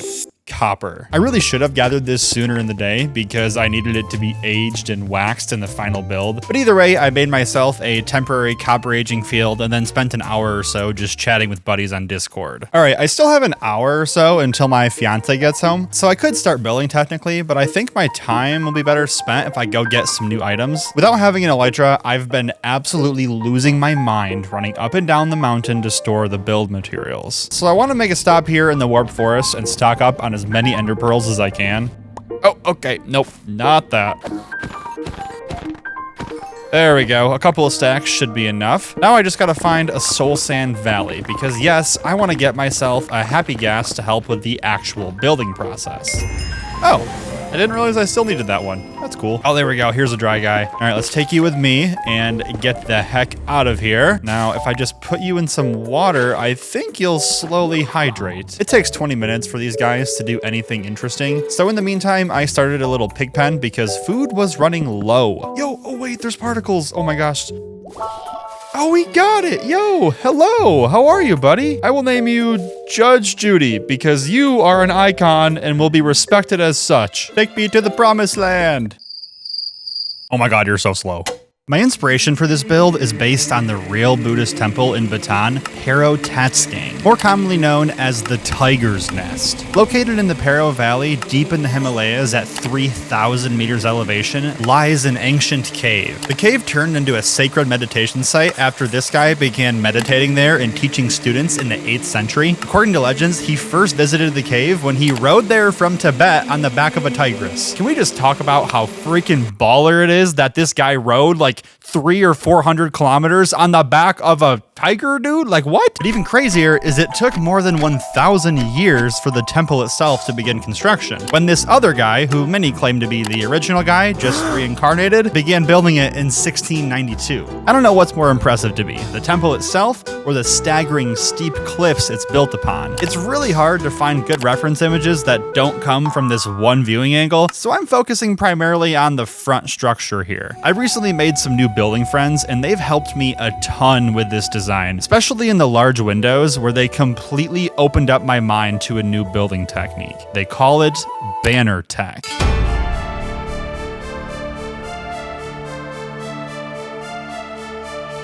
Okay, it's really quite simple. Basically, by placing reverse banners on top of each other, you get this crosshatch look that is way more detailed than just using fences. Because I made the scale pretty large for this build, I really tried to incorporate all of the smaller details, like little archways, this upper balcony, a bunch of the new shelf blocks, even using brighter and darker blocks to simulate where the sunlight would hit or it would be shadowy. The main structure is a large oblong shape with plenty of diagonal walls to add character. Asymmetric builds in Minecraft are challenging to design, but they really help get you out of the normal box that Minecraft wants to put you in. Help! I'm stuck in a metaphor.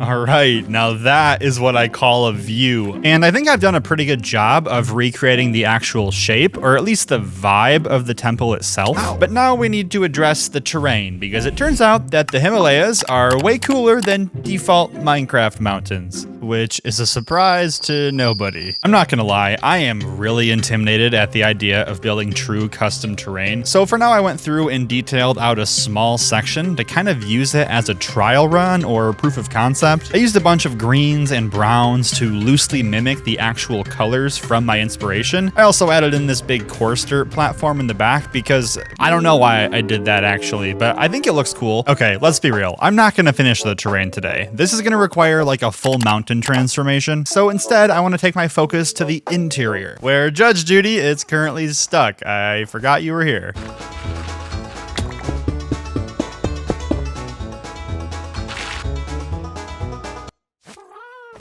The The first thing I had to do was start digging out some space. I may have just built this against the side of a mountain, but I want the interior to be completely hollowed out. Now, I'm nowhere near getting a haste 2 beacon in this world, but thanks to my bone meal farm, I could just spread a bunch of moss and then insta-mine it with my hoe. I honestly love creative solutions like this because not only did it save me a bunch of time, but it gave me a lot of moss that I can save for later builds. Okay, that's looking a little bit better, but now I gotta figure out how I'm gonna utilize this space. As you can see, these really cool 3D windows don't really lend themselves too well for simple interiors. So now I'm going through installing a bunch of stone to kind of help me outline a box that I can build in, if that makes sense.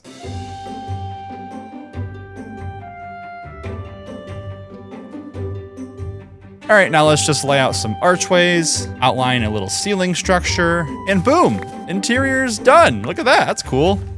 Okay, I'm just kidding. Yeah, there's still a lot to do. Before I could finish the interior though, I had to turn my focus back to a lingering issue with this project. The constant journey up and down the mountain was really awkward and clunky and honestly annoying. And the sad reality is that Judge Judy over here is just way too slow to be fun. Obviously, if I just had an elytra, this wouldn't be a problem. With just one rocket, I could very easily make it up and down the temple and not even bat an eye. But in my opinion, that kind of closes the door on unique opportunities. You see, my long-term goal with this project is to eventually transform the entire mountain into custom terrain and connect the temple up to the rest of the base with a long, winding pathway full of checkpoints and story elements. But even then, I need a quick way to get up and down right now. So I began digging out a tunnel below my starter base leading all the way to the temple at Y level 0. This is going to be a dolphin hyperspeed tunnel, or at least a little baby version of one. By combining Depth Strider, Soul Speed, Dolphin's Grace, Speed 2, and a Riptide Trident, you can go hundreds of blocks per second. I did this in an old Minecraft world and I was able to travel 2,000 blocks in like 15 seconds or less. But since this tunnel is only a couple hundred blocks, I think I can get away with just Depth Strider and Dolphin's Grace.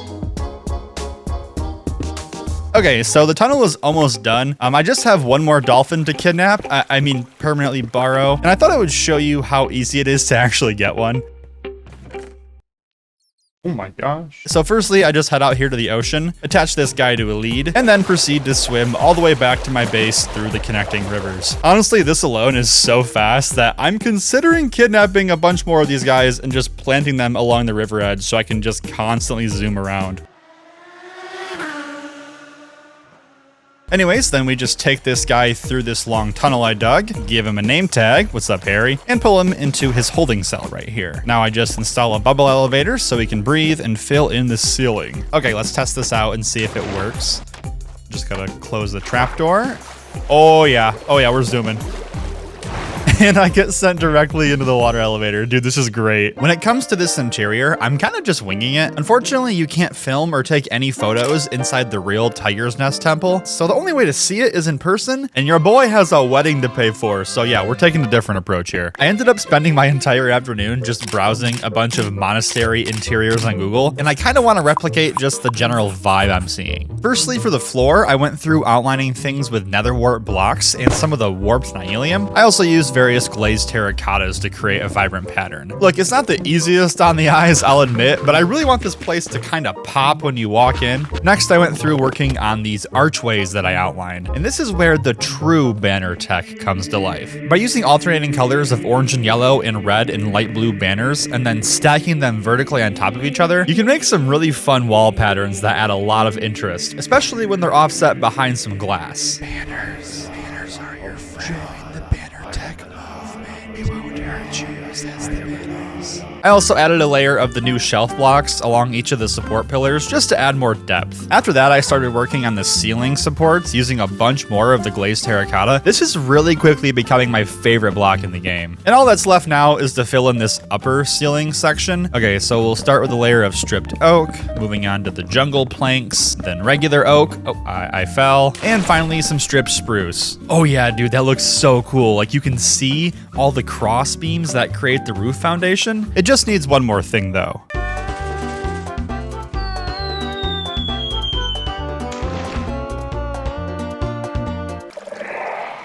Yep, I'm out of here. I do not want to die today. Nope, not on the agenda. The last thing I did was go through placing banners and trapdoors into the actual shelves themselves. These serve absolutely no purpose other than adding some extra trimming and detail, which I think looks pretty cool. The only downside though is I have to go through and put one individual item in each shelf, because if you click on them with a full stack, it'll just suck up the whole thing from you. But either way, the interior was now done, which means that it's time to go get this mending guy, and he's way over there, so I got a little bit of a journey ahead of me, it seems. I don't know why I was kind of nervous moving this guy to his home, but I just had this weird feeling moving arguably the most important piece of my world into this massive grand temple that I have absolutely no reason to visit. I mean, think about it. The very nature of mending books is that you only really need them a couple of times, and then all of your tools and armor lasts forever. All right, how are we gonna do this? Okay, I guess I'll just place a workstation and try to lure you in here. No, dude, get back here, you goofball. Okay, and boom. There we go. I hope you like it. Okay, fine. I'll admit it. I didn't think this through. Having this awesome build with no reason to visit kind of goes against how I like to play Minecraft. Also, I literally kidnapped dolphins to create a fast way to get here. So yeah, I need a reason to actually come here. And I think I have a cool idea. Step one is to come over here in the side of the mountain and dig out a little room. This is gonna make sense in a bit. I wanna connect it up to the temple with a water elevator. And up here, I'm gonna install a tripwire dispenser system full of slow falling potions to hopefully limit casualties during the ride. Maybe. Step 2 involves collecting and transporting a bunch of villagers. Over time, I've found a few zombie villagers and kept them in boats for later use, but it's time they fulfill their greater purpose. Now, I'm not really big on world lore, but I kind of like to imagine these zombie villagers were having a tough time in life until they stumble into the temple one day, where the mending villager took them in, cured them, and helped them find a purpose in life. Except for this guy, who turned out to be a nitwit. Sorry, buddy. Operation Villager Curification and Movification was going good. Unfortunately, though, a couple of them were pretty far away, and while moving a pair of them through this river, tragedy struck. Oh gosh, no. No, you have a trident. Oh my gosh, no, leave him alone. No! Oh no! We just cured him, dude. No. All right, buddy, get in this boat. Just stay here. I gotta go check on your friend. Hey, buddy. How are you doing? You feeling okay, pal? It might not look like it, but this guy is now the most rare mob in my world. Normally, when zombies enter water, they sink and convert to drowned after 30 seconds or so. But thanks to the conduit I set up with Nautilus shells from fishing, this guy can just breathe underwater here. And on top of that, since he was cured and then re-zombified from the trident, the game treats him as a persistent mob, which means he's not going to despawn no matter where I go. So yeah, I guess he lives here now. Okay, I finally got some phantom membranes so I can load this up with the slow falling potions. Now let's test out our transport system here. All right, buddy, you're going to be my test dummy. No, it's okay. Don't be scared. I do this all the time. Yeah. Okay, he's swimming. Wonderful. Up the chute he goes. And he safely floats his way down as a changed man. Dude, this is so corny. I love it. And finally, for step 3, I'm gonna move these guys into position and establish them as my stonemason army. These guys trade terracotta and a bunch of other useful stuff, so if I can get enough of them, I can avoid more of those long trips to the mesa from now on. But here's the thing, I still have like 10 slots to fill in this room, and now that I've started collecting the villagers, I feel like if I don't finish it, I'm not gonna be able to sleep tonight. So alas, here I am, risking my hardcore world to create a quick way to get more zombie villagers. Basically, I just wait here for things to spawn below, and if I don't see any zombie villagers, I simply head up the ladder until things despawn, then I rinse and repeat. When I finally saw one, I had to make my way down, avoid the absolute army of mobs trying to kill me, get the zombie in a boat, block them off so they don't burn in the sunlight, and then make my way back up the scaffolding in one piece. Oh, you've gotta be kidding me, bro. What is that? Why would that happen? Come daytime, I would cure any zombies I collected from the previous night, send them off to the temple, and then patch up any creeper holes before doing the entire thing over and over again. Oh, and the nitwits. God, the nitwits were annoying. They still haunt my dreams, oh my gosh. Poor guy.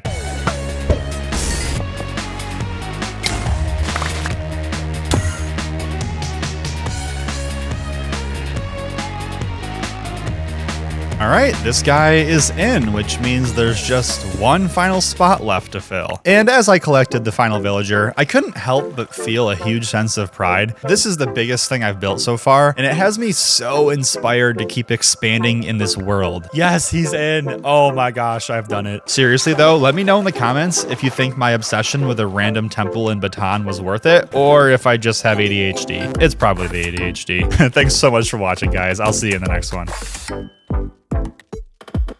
There are two sides to every Minecraft player. The side that wants to build beautiful, sprawling wheat fields to frolic through, and the side that wants to build a giant industrial wheat grinder powered by the tears of villagers. But why not both? What if we could blend those two sides and create this perfect yin-yang between aesthetic beauty and functional efficiency? In this video, I set out to build an emerald empire that seamlessly coexists as a humble farm, utilizing new build techniques, quirky game mechanics, automatic farms, and a surprising detail that completely transforms the build. The first step was to find a good place to actually build. I recently built this temple in the mountains for my mending villager, and I think nestling the farm right here in this valley below is a pretty good idea. So I went through placing in a bunch of grass to help smooth out the landscape and make a nice area to build on. The last thing that I want is a gigantic wheat field just sitting on completely flat ground. Yeah, that wouldn't look good. So I'm making sure to add lots of depth and natural slope to things. To make things easier, I've already designed all of the terrain ahead of time, and now I'm using Lightmatica to help build it up. I avoided using this feature called Easy Place Mode for so long because I thought it was cheating, but the reality is Minecraft is a sandbox game, and I'm 30 years old, so I can play how I want. I began installing a winding coarse dirt path, which does two things actually. For starters, it ensures this area is walkable, which is very important, but it also helps define the outer edge of where I'm going to be building today. Considering my goal by the end of this video is to be filthy freaking rich, I should probably explain to you how I plan to do that. So my idea is to use farmer villagers and then trade the crops my farm produces with them for emeralds. Pretty simple, right? Well, not exactly. You see, I recently played around with the idea of using naturally spawned zombie villagers for my stonemason army, and after doing some thinking, I want to stick with that as a rule for my world. No villager breeding. I have plans to build a cool farm that summons loads of zombie villagers, but for now, I'll be spending my evenings looking for some weary travelers who happen to spawn in and need help. Okay, first night of mob hunting and 0 zombie villagers. That's cool. Why do I make things so hard for myself?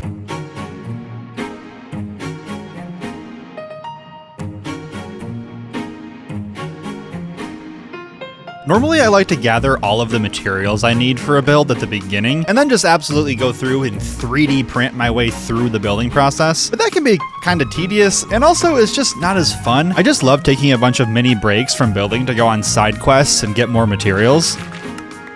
I also went through placing in a bunch of moss. I want there to be a lot of large grassy areas mixed in throughout the farmland, and ironically, I think that moss is a better grass texture than grass blocks. Yo, we got our first villager. Let's go, dude. Okay, for now, I'm just going to place you in a boat, put some blocks above you so you don't burn in the sun, and then I will deal with you later. Yep. Oh my god. Oh, what? Dude, I just got another one. This is like 2 minutes later. All right, that brings us up to 2 future farmers. Heck yeah, dude. I pretty much had my work cut out for me at this point, so I spent my days continuing to shape out the terrain, making sure to light up the bottom area to prevent a mob farm from forming, and also taking even more side quests to go block hunting. I needed so much gravel for the coarse dirt path. 2 emeralds, what the frick? Who put these here? You guys put these here? You guys are crazy. Okay, so I just looked it up, and it turns out that zombie villagers can actually spawn in more zombie villagers as reinforcements. Like, there's a small chance. So to test it, I got a nitwit here, and I'm gonna just smack him around a little bit and see what happens. Oh, okay. Well, I just killed that man.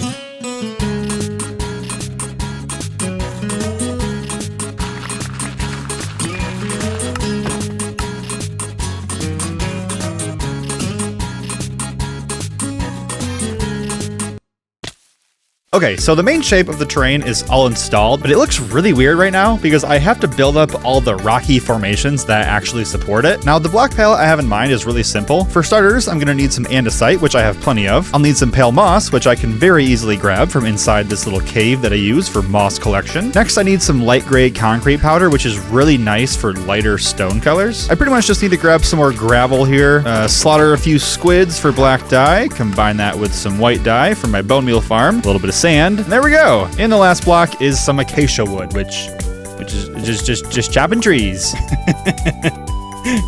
I don't know why this is so funny.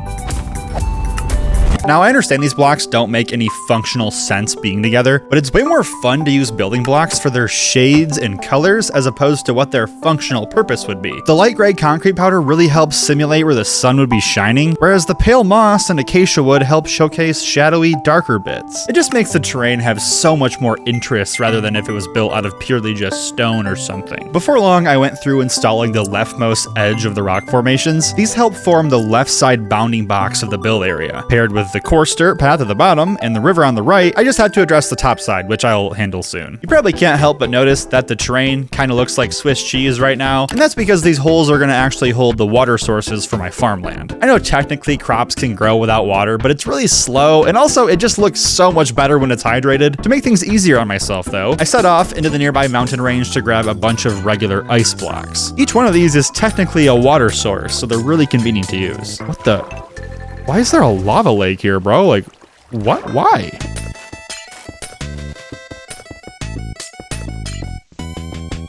Getting the water sources installed was a pretty straightforward process, meaning I was one step closer to planting this actual crop field. In my opinion, wheat looks the best of any crop, especially with this resource pack I have, but I also want to get a bunch of dry grass farmed up because a friend of mine was telling me recently about how well it goes with wheat, and I think it's going to be sick. I also have a really bad habit of throwing away all of my wheat seeds, so I had to spend an entire night running around farming seeds with my fortune pick like an absolute madman. Ah.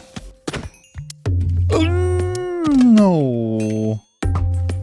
He just deflected my freaking bow shot. Did you guys see that?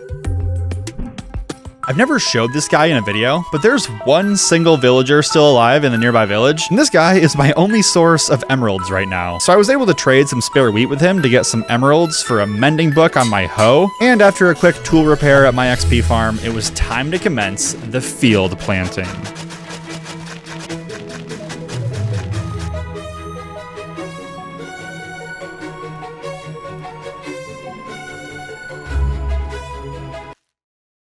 Oh man, dude, I'm already out of seeds. Like, that was like 8 stacks. I needed an actual way to get a lot more seeds. And luckily for me, I already have a working bone meal farm, so I wanted to try my hand at making one of those nano crop farms. Every once in a while, I get the urge to try and make a redstone contraption without watching a tutorial, just to prove that I'm not a complete dingus. Gotta put that engineering degree to use, you know what I mean? Yeah, okay, I mean, it's fine. It gets the job done.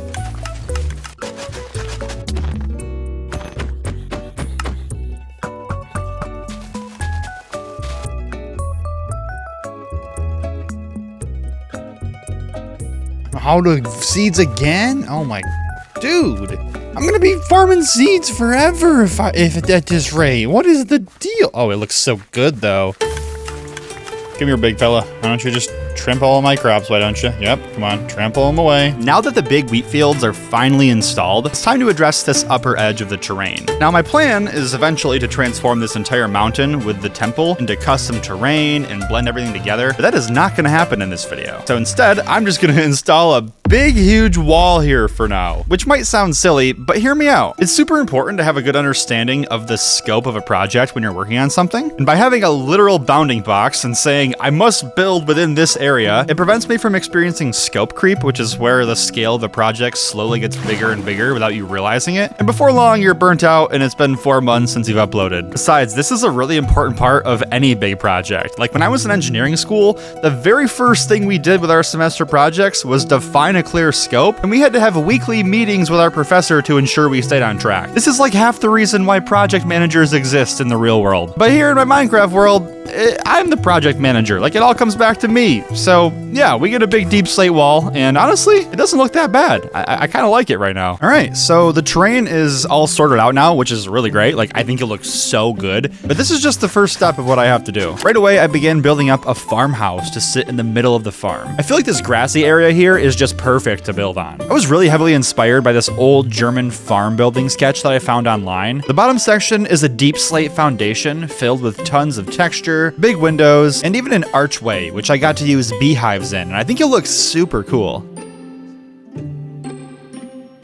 I've recently been falling in love with the exposed copper block, and I want to use the grates for these windows. Unfortunately, though, I still have to manually age all of the copper I use, which is a little tedious, but it's not terrible since I don't really use a ton of it. I built up a little side section to add more interest and serve as a little storage shed for later, and from there, I began building up the main structure. The concept art that I was using was a really simple shape to recreate, but the challenge was that it was a sketch in black and white, so I had to recreate the block palette on my own. I ended up using spruce wood for the big support beams and accenting them with some white mushroom blocks. I still had a ton of these left over from the temple build, and they are such a nice texture, dude. You guys are matching. You're twins. Come here, you weirdos. Stop spitting at my... Hey, stop spitting at my zombies. Hey. Next, it was time to get a roof on this bad boy, and I decided that granite would be a nice block to use. So I spent a while grabbing some of that and getting a bunch more copper to mix in with it. Honestly, the biggest holdup with the copper is not the aging process, but getting enough honeycomb to actually wax it from my kind of crappy bee farm. Bro, where did they go? We lost a brave soldier. I created a balcony on the left side with dark oak hanging signs as a railing, which looks really great. I also went through with a layer of iron bars with black candles on top, which add a lot of depth, especially when you look at it from a distance. Okay, so the exterior is like pretty much done, but it needs one final detail. If you look at the reference, you notice that the support beams also go diagonally, which is really hard to create using full blocks, but that's where banner tech comes in. I've been watching this amazing YouTuber and builder named Sinnoh, and he uses this technique all the time, where you simply use the diagonal banner pattern to add extra support beams to your builds. All right, vision be damned. I'm turning off Fulbright. Let's get a look at this bad boy. I love that so much. Now it's time to start working on the interior of this farmhouse. I'm gonna use the upper floor to house all of my farmer villagers to trade with, but this bottom section is gonna be the control center for my emerald production, and also just house a bunch of really useful auto farms. I really wanna incorporate more foliage like grass, bushes, flowers, and more into my builds, but manually collecting that stuff is really boring. But the good news is that they're super easy and compact to farm. So I spent a good hour or so mining for a bunch of iron and getting the materials around before going through and building each of them up. I ended up making a farm for all of the bone mealable flowers, one for bushes, one for dry grass, and finally one for firefly bushes. All right, there we go. Yeah, man, these are gonna be a huge help for detailing in the world. Now I just gotta decorate this place.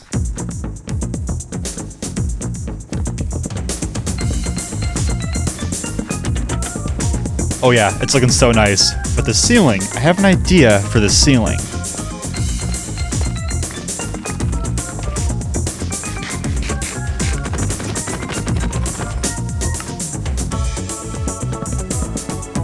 Dude, this ceiling, it looks so nice. Why did nobody tell me that the bottom of the loom is like the best texture in the game? Now I just had to load the farms up with bone meal and give them a test. All right, cool. Yep, firefly bushes are working.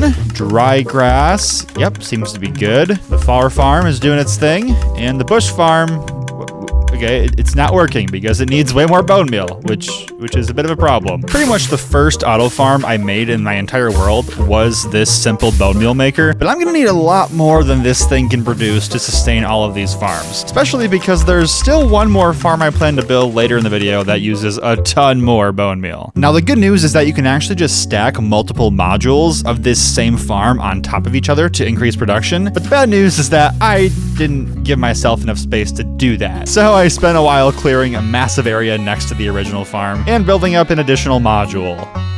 Okay, fine, 2 modules. All right, You got me. I built up 3 modules, okay? Sue me. We're doing triple the bone meal today. I'm sacrificing the poopy bone meal farm for the greater good of the fast bone meal farm. Yes, yes, yes. Nah, I'm just kidding. We're gonna use all 4 of these guys. And it's a little bit janky, but now I'm gonna go through and try and install some water streams. I really want all the bone meal to end up in one place, and I don't wanna have to come here to get it. So I figured, why not just try and move it over to the farmhouse? All right, boom, we've made it to the surface. Now we just gotta install a water elevator. There we go. Now I'll build some chunk loaders with the help of some ender pearl stasis chambers. Oh, I love these things. Oh my God, it's working, dude. Yes. I'm also going to install a crafting system to make bone blocks since I have 4 bone meal farms feeding this area. And just like that, the bone meal problem has been solved.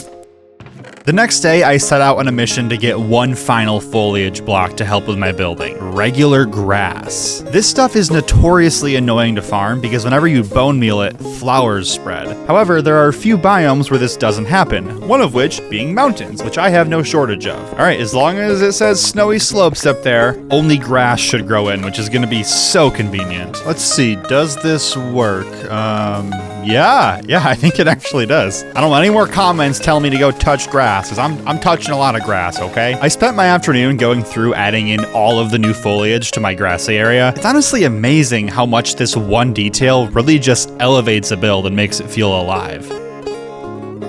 I also went through and added in some fences to kind of create a border along the pathway throughout the farm. I'm so in love with how this farm looks, but it's kind of failing at the premise right now. It doesn't make me any emeralds. It's all just a facade right now. So let's change that. So I want to start off by making a pumpkin melon farm down here in the basement of the farmhouse. I really like these things because they're super easy to make and they kind of just run forever once you install them. I think I know how to build this from memory. So I'm going to start off by making some powered rails down here.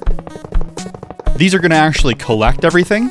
Okay, awesome. Now let's power them, build up some storage, and yeah, I think it works. Cool. Okay, so above that, we're going to actually grow in the melons and pumpkins. And I don't know why, but if you alternate placing them, I think they grow faster because science. Okay, we need some observers facing down to see when things grow in, a bit of redstone on top, some full blocks, and finally some downward facing pistons. Oh, okay, it's fine. I spent some time building up the other side and then doing some really simple interior decorating. It's not fancy, but I wanted the area to kind of blend into the current vibe. And the moment of truth, does this work? Yes, dude, it looks like it does. Hell yeah. From there, I got to work building up the final farm of this video. Simply another nano crop farm. I know, it's not the most extravagant thing, but once I cure all the zombie villagers that I have, I'm gonna get insane discounts. So really, I just need a quick way to get a bunch of crops, and this is it. All right, the moment of truth, you guys. It is villager curing time. Okay, so let's grab our golden apples. We'll steal some weakness potions from up here, and here goes nothing. Yo, what's up, guys? How you doing?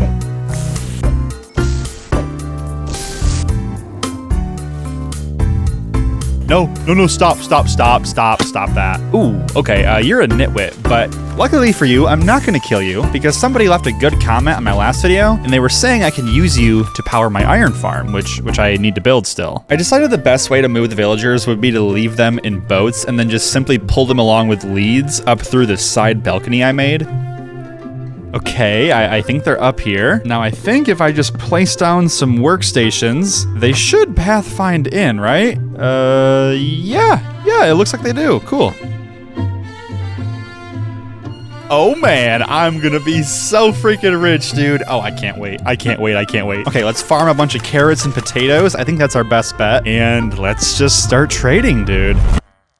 Ooh, that's not really that cheap. I thought that would be cheaper. Okay, so there seems to be a bit of a hole in my plan. I completely forgot that Mojang nerfed zombie villagers being cured in a recent update. This is a bit of a bummer because I can no longer trade one carrot or one potato for an emerald. But even so, after going through and trading all my pumpkins and melons, I had almost a full stack of emerald blocks, which is actually really good. Before I finish up though, I want to turn my attention back to the outside. I feel like this area is lacking just a little bit of life, so I want to try and build up some custom trees here. I've always hated building trees in my world because I thought the end product never justified just how tedious they are to create, but recently I've been super inspired to give it another go. I watched this video from Beans and Apples where they went through the process of recreating a tree they saw in the real world in their Minecraft world, and the end result is so freaking cool. I really think some tall pine and birch trees would look really cool scattered throughout this area, so I found some good references online and started mocking up some designs in a testing world.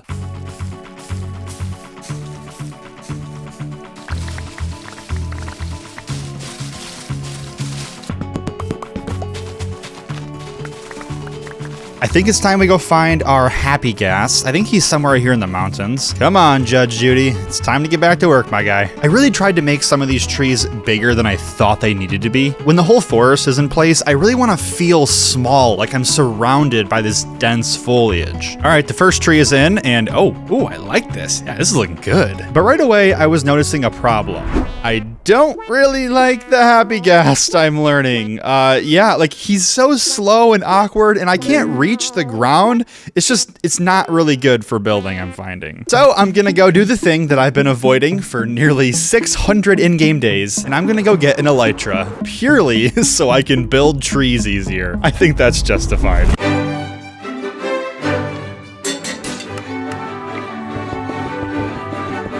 So I think the fortress is this way, if my memory serves right. Okay, so the stronghold is this way, and the reason I already know that is because I already went there a long time ago to collect all of the bookshelves in its library. Oh, hell yeah, dude, an unbreaking book. That's perfect.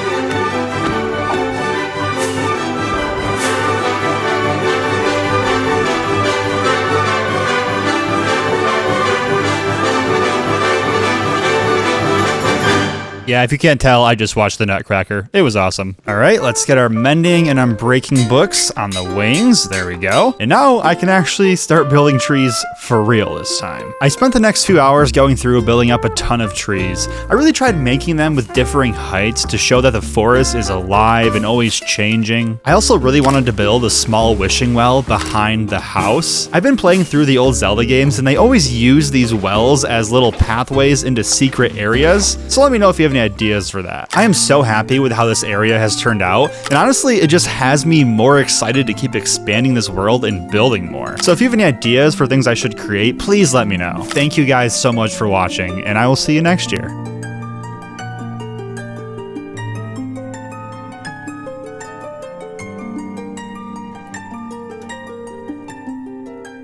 Here's a question no one's ever asked. Do iron golems feel pain? Ow! I sure hope not, because these guys have been burned alive in mass quantities to fuel Minecraft worlds for over a decade. 1 million an hour? That's crazy. And it makes sense, because mining for iron is not only boring, but it's terribly inefficient and only gets worse the longer you stay in one area. I desperately need a solution to this problem in my Minecraft world. So today, I'm gonna build an iron farm surrounded by a massive custom forest hidden deep within a magical sanctuary. And yes, it will involve burning them alive, but I'm confident this iron farm has something you have never seen before, and its consequences will impact this world forever. Okay, so the first thing I want to do today is get working on the iron farm. And luckily for me, I already have 2 of the 3 villagers I need to get it built up. You might be a nitwit, but I got a job for you. You see, I have a small rule in my world of no villager breeding, and both of these nitwits are a result of naturally spawned zombie villagers that just happen to be jobless. Now, as for the third guy, I think I have 1 spare farmer alive in this nearby village. Hello? Hello? Hi, anyone out there? Anyone home? Okay, never mind. Yep, he must have died. died. Sorry. So it's time for plan B, which is just kidnapping, but from a different village. Yeah, I think there's one over here across the mountain range. And technically it is fine because my rule only says no villager breeding. Nothing about kidnapping. But I'll let you guys decide if we want to allow this going forward or if we should just let these guys live in peace. Except for you. Yeah, you're coming with me. I wish the happy gas was actually fast, but you know, this is fine for now. As long as you don't use any rockets, you can still fly villagers just fine with your elytra and some leads.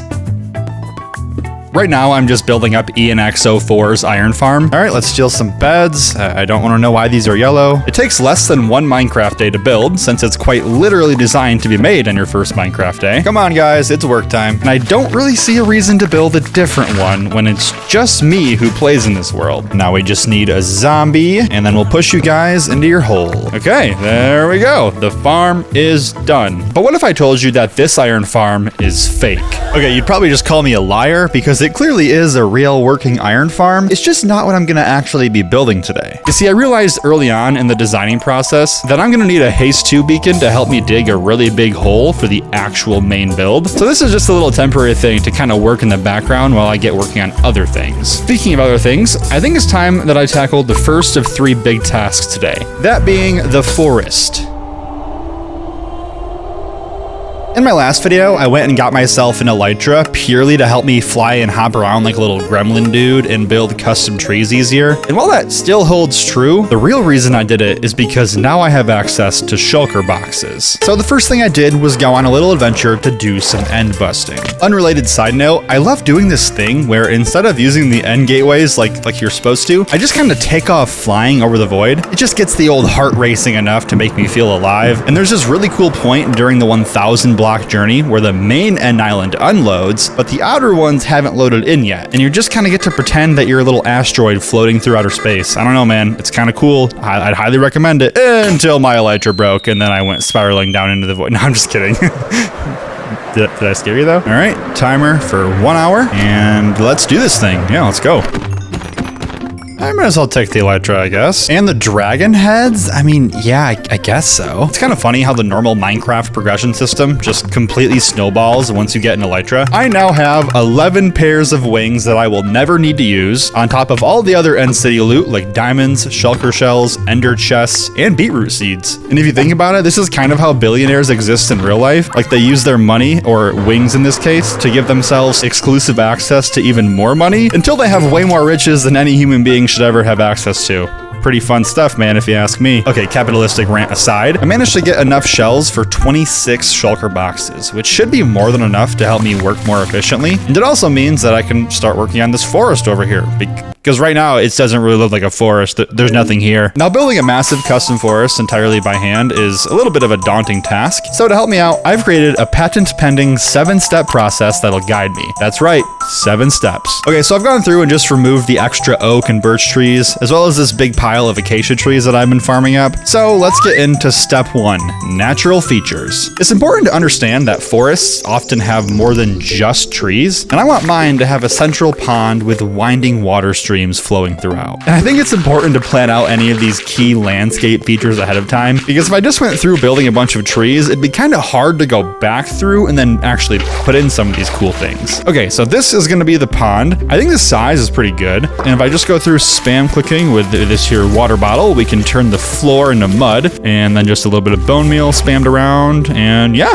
we're looking good. Yeah, I like it. Now, before I get carried away, I need to address the allegations. A couple of videos ago, I got a pet axolotl and asked you guys to name him, and not only did I completely forget to do that, but he's currently living in this teeny tiny corner of my enchanting room. So before somebody calls PETA on me, I think I'm gonna move this guy into our new forest that I'm building. Oh yeah, and his name is Cheese. Everyone say hi, Cheese. After that, I got to work on these winding streams branching off from the pond. I used a bunch of pale moss, tough, mossy cobblestone, and even a little bit of the weathered copper to create a rocky, eroded border before going through and bringing in all the water. And once again, I converted the bottom to mud and added in more seagrass. It's looking sick! Right now, the water flow just abruptly stops here, but I have a plan, which you're gonna see later. But not right now, because this train is chugging along to step 2 of the forest construction construction process, which is asking the very important question of where will this forest go? Crazy, I know. I talked a lot about defining a clear project scope in my last video, and I simply will not stop yapping about this, because how is a guy like me supposed to build a cool forest if he doesn't even know how big the thing is? Where's it gonna go? So I spent a couple of hours smoothing out the terrain and clearing the area to give me a good base to build upon. Normally I feel bad destroying villager houses, but I guess nobody lives here, so it's probably fine.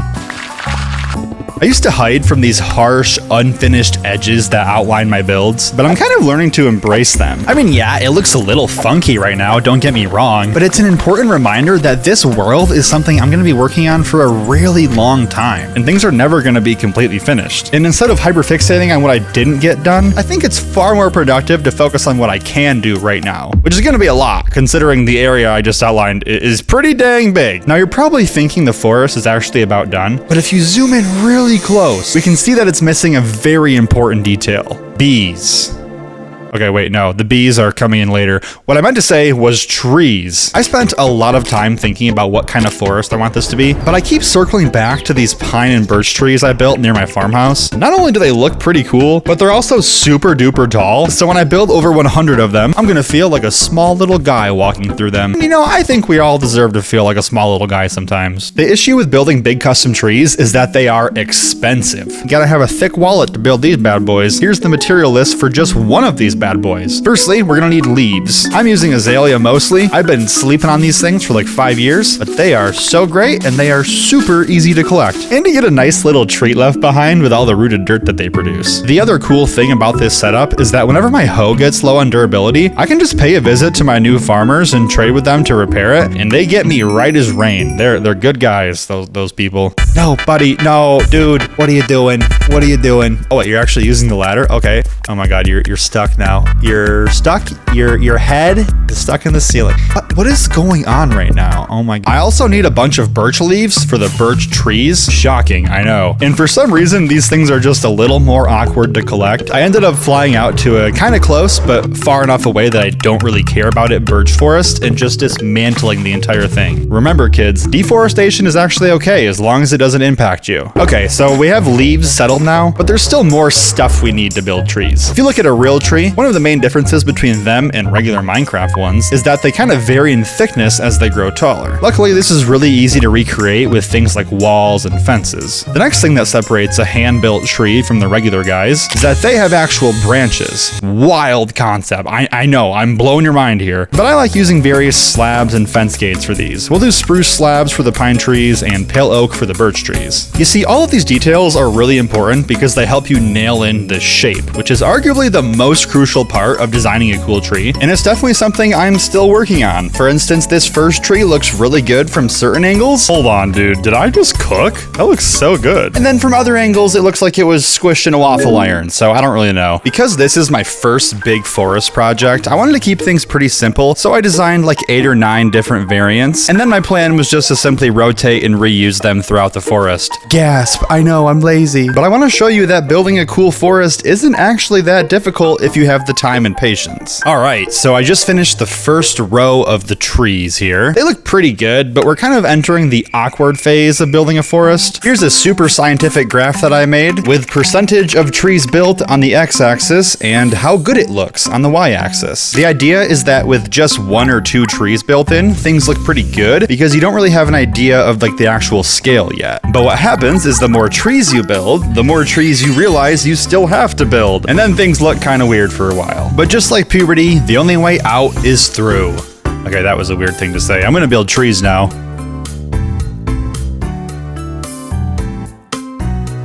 And despite taking a good 10 hours or so, building up the trees was going pretty well. Trigger warning for the fun police. I used Lightmatica, which made the process far easier, and I also took plenty of breaks to engage in my new favorite game called Tree Parkour, which is exactly what it sounds like. Oh, I'm so good. I'm so good, I just cheated.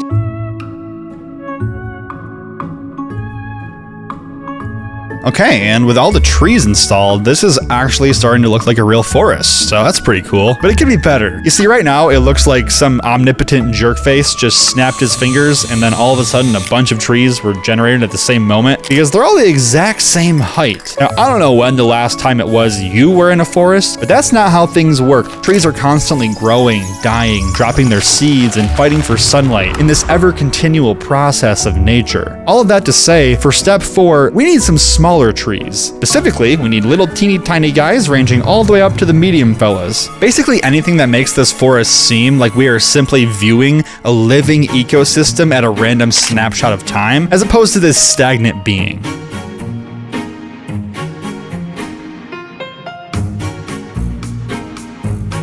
Yeah, dude, that's looking sick. Just that one little detail is making things look way more dense and realistic. Now, if you'll do me a favor and ignore the gigantic circle in the center, more on that later, I promise, I'm gonna move on to step 5, which is just simply installing a nice little pathway. I am obsessed with winding trails in nature, especially the ones where it really feels like you're just following the natural shape and contour of the forest, almost as if nature itself defined the pathway and us humans were just following it. And I decided to keep it really simple and just use the normal Minecraft path blocks for this. I've been making a lot of custom pathways with coarse dirt and such, but I wanted to keep this pretty bare bones. I was even a good boy and filled in all those pesky little 1 pixel gaps that happen when you make these things. So subscribe if you like really high effort content like that. It's so stupid. I also added in some other small human elements to the forest, like extending this fenceway along its edge, and even building a small little bridge to span over the river that I built. It's just these little details, but they go such a long way. And finally, for step 6, we need to talk about foliage, in particular, grass. I have recently fallen in love with using this stuff to add texture and ambience to areas, so much so that I built an entire farm for it inside this mountain here. Normally, when you bone meal grass blocks, flowers can grow in as well, which are a little annoying to deal with, but in certain biomes, like the mountain here, only grass grows in, which is really, it's not that cool, but it's useful, it's useful. My only issue is that right now, this farm is semi-automatic, which is fine for getting like a few stacks here or there, but I don't know if you saw the forest I just built, but I need like 13 shulker boxes to cover the ground there. Luckily, it's actually really easy to fix this and make it fully automatic. I'll start by simply installing some dispensers below, wiring up some redstone and connecting it to this clock system. Boom, science, baby. Firing up the bone meal farm for a bit to fill up the dispensers. And yeah, we are up and running. That was really quick. I also grabbed some firefly bushes and dry grass as well. I already have farms made for these, so they're super easy to collect, and I think they would work really well mixed in with the grass to vary up the texture and add some ambience. Oh yeah, dude, look at this. This is looking so much more alive. I love it here. And just like that, there's only one final step left to completely finish this forest. But in order for it to all make sense, we first need to turn our attention to this middle area, because right now it needs a lot of work. Like a lot of work. Welcome, my friends, to the sanctuary. Well, it will be. Right now, it's just this big, empty, barren wasteland. With the forest finished, we can turn our attention to the actual iron farm. And to do that, I gotta dig a really big hole, and that means I need a beacon. All right, I want a maxed out smite sword, since I've been using this sharpness guy. And I think I have, yeah, I have this smite 4 guy I got from end looting. Cool. And if we just do a little more enchanting, let's see. Smite 4, sweeping edge. Okay, that's good, yeah. Smite 4, looting 3. I will take that all day. Fire aspect 2, unbreaking. Okay, cool. All right, let's combine these bad boys. Oh my gosh, that's expensive. And snag a mending book from our temple over here. And just like that, we're maxed out, my friends. Now I'll just make a few stacks of rockets, some golden apples because I'm a baby, and we'll head into the nether. The only fortress I know of is really bad for spawn rates, so I think the game plan is to fly around and search for one that has good spawn rates. Crazy revolutionary concept, I know. The first fortress I found looked good, but had trash spawn rates. I also turned off nether fog because I like it when my eyes work. The second fortress also had a few guys to kill, but it was not good. And by this point, I remembered that I have this mini-map mod, and I figured now would be a good time to scope out the land a bit. Ooh, yeah, hang on. There's actually like some hidden ones here that I don't think I would have found before. This is so useful, bro. I ended up finding a fortress tucked away in a soul sand valley, which is really good because other mobs spawn way less frequently. Yo, we got the rib armor trim. Heck yeah, I think that's kind of rare. Yep, there we go. We got one. I ended up having to fly to a 4th fortress before I found one that actually had decent rates. No. Oh, okay. We're good. All right, there's 3. I was now 1 wither fight away from my favorite status effect in all of Minecraft, Haste 2. I would give literally anything for Mojang to give us a haste potion. I would have an IV of that if they would let me. But for now, I'm stuck digging out these really long tunnels in the depths of my world for the wither fight.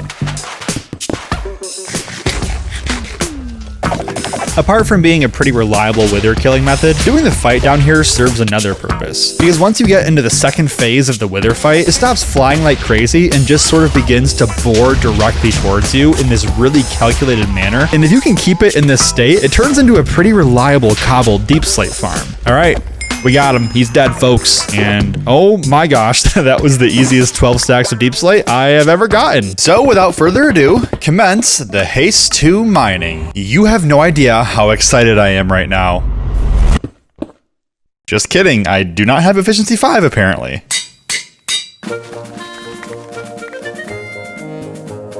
Digging was off to a strong start, but right away I was running into a slight problem: storage. You see, I have a lot of stuff in this world, but I am nowhere near just throw away all of the stone and dirt that I collect levels of rich, and my current storage system in the starter house is not cutting it anymore. Now in my last video, I made this wishing well behind the farmhouse, and I kind of want to turn this into a cool storage room, at least for like the bulk items, you know? Side note, I am clueless when it comes to storage systems, so if you have any ideas, let me know, because I don't know anything. What I do know is that I gotta get back to digging.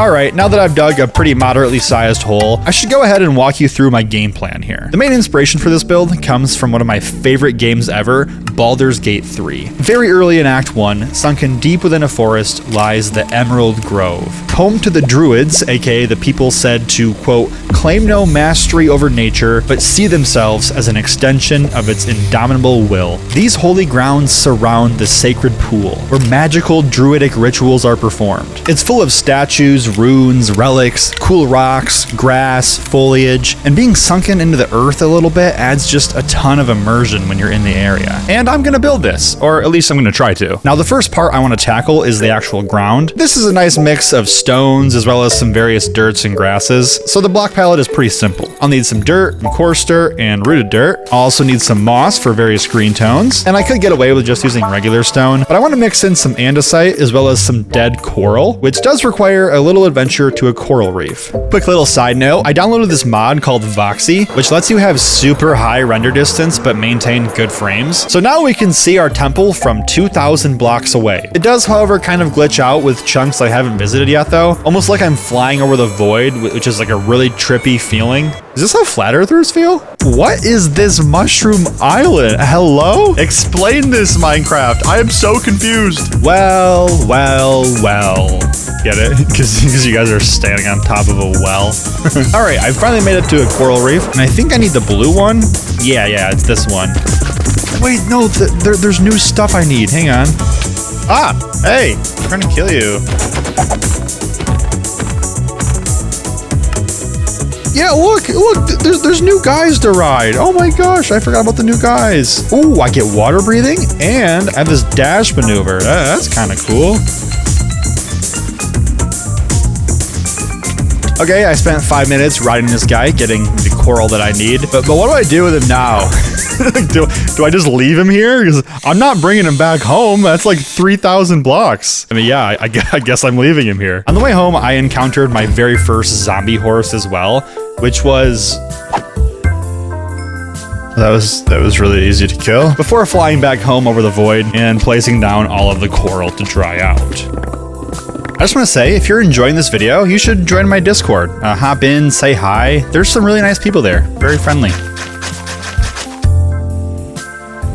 Okay, so this is a pretty good start. Like, I think we can see the vision of what I'm going for, but the next detail is even cooler because we're gonna work on the outer ring. You see, my inspiration has these giant stone pillars surrounding the central area. I believe this is what we call a cromlech, which refers to the large stone structures placed in a circle, oftentimes surrounding things like tombs or burial sites, or just sometimes scattered about. We don't always know what they mean. Now, I'm keeping the block palette here pretty simple, mostly with andesite and stone types, but also a lot of moss and its variants to kind of blend it into the grassy terrain above. The idea here is that these pillars extend out of the ground just far enough where you can like kind of see them from the forest above, just enough so that they generate some curiosity and make you wonder what's in there. Now, these look super cool as is, like I am obsessed with their shape, but you also can't really see them because they're totally washed out by the stone backdrop behind them. And this is where all of that deep slate that I collected during the wither fight is going to come in handy. But not just that, you see, I want to have some pops of color shine through, and what better of a block to use than some glazed terracotta? I took a trip up in the mountains to pay a visit to my terracotta army, which is a really bold statement considering I have yet to trade with these guys one single time. You see, when you level up stonemasons to expert, they sell you 2 random colors of either glazed or regular terracotta, and with all of these guys, I should get some nice variety, hopefully. No.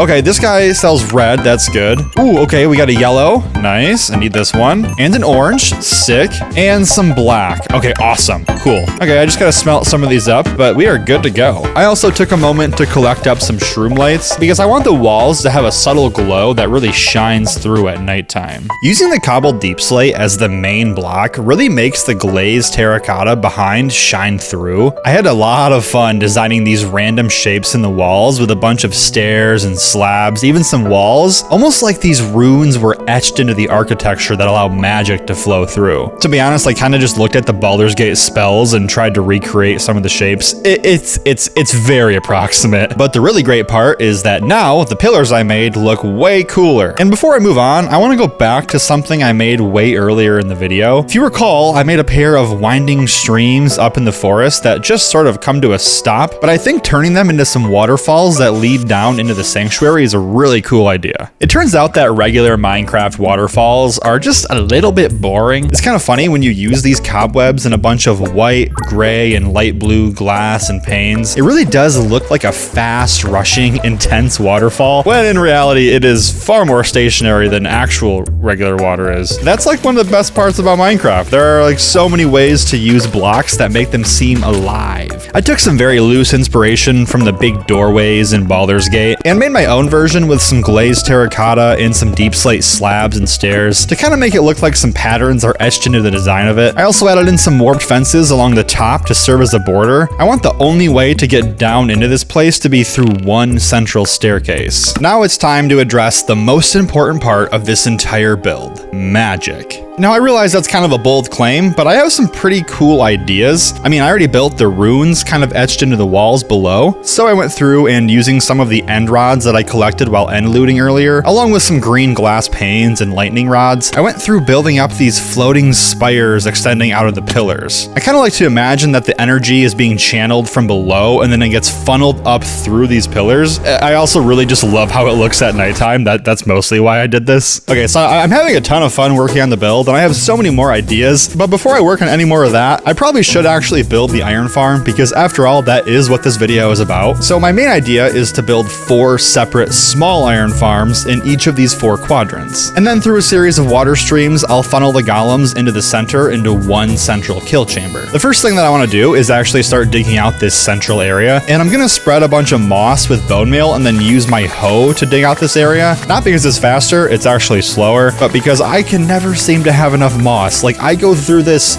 like crazy and I don't even know where it goes. Okay, so the central area is all dug out. It's a pretty deep little hole, but you know, it's cool. It's fine. I think it's fun. So the first thing I need is just a bunch of redstone components. I am totally winging this, but I think it's time that we craft ourselves an official redstone box. I'll just toss a bunch of hoppers, chests, repeaters, comparators, observers, pistons, droppers, all that good stuff in here. Yeah, that should be good for now, hopefully, says Brock, not confidently whatsoever. Naturally, we're gonna need a place to store all of the iron. So let's put down a bunch of chests and then we'll connect up the backside with hoppers. Okay, looking good. And then I can go through and add in a water stream like this. And I'll make sure to write these coordinates down so I don't forget where I'm going. Okay, with that installed, I want to bring our attention back down to the kill chamber. I'll need some hoppers here going into a dropper output system. Pretty simple stuff. And then I'll just dig a really long tunnel underground leading all the way to the coordinates that I just noted. Now I could in theory just add in some water streams now and we would be in business, but I'm kind of a nerd, so I want to add a few little extra bells and whistles. The first thing I want is the way to filter out the poppies this farm drops. This is a really extra step, but I have a really good reason for why I'm doing this, which you'll see later. Okay, so the basic item filter is installed, and now anytime a poppy flows over the hopper, it should get sucked in and then end up in this chest. Yeah, cool. And once again, I'm gonna be an even bigger nerd and install this crafting system, which basically just condenses the iron ingots down into iron blocks. And it's actually really easy to do. Just a few redstone components, some crafters, and boom, that's it, it's done.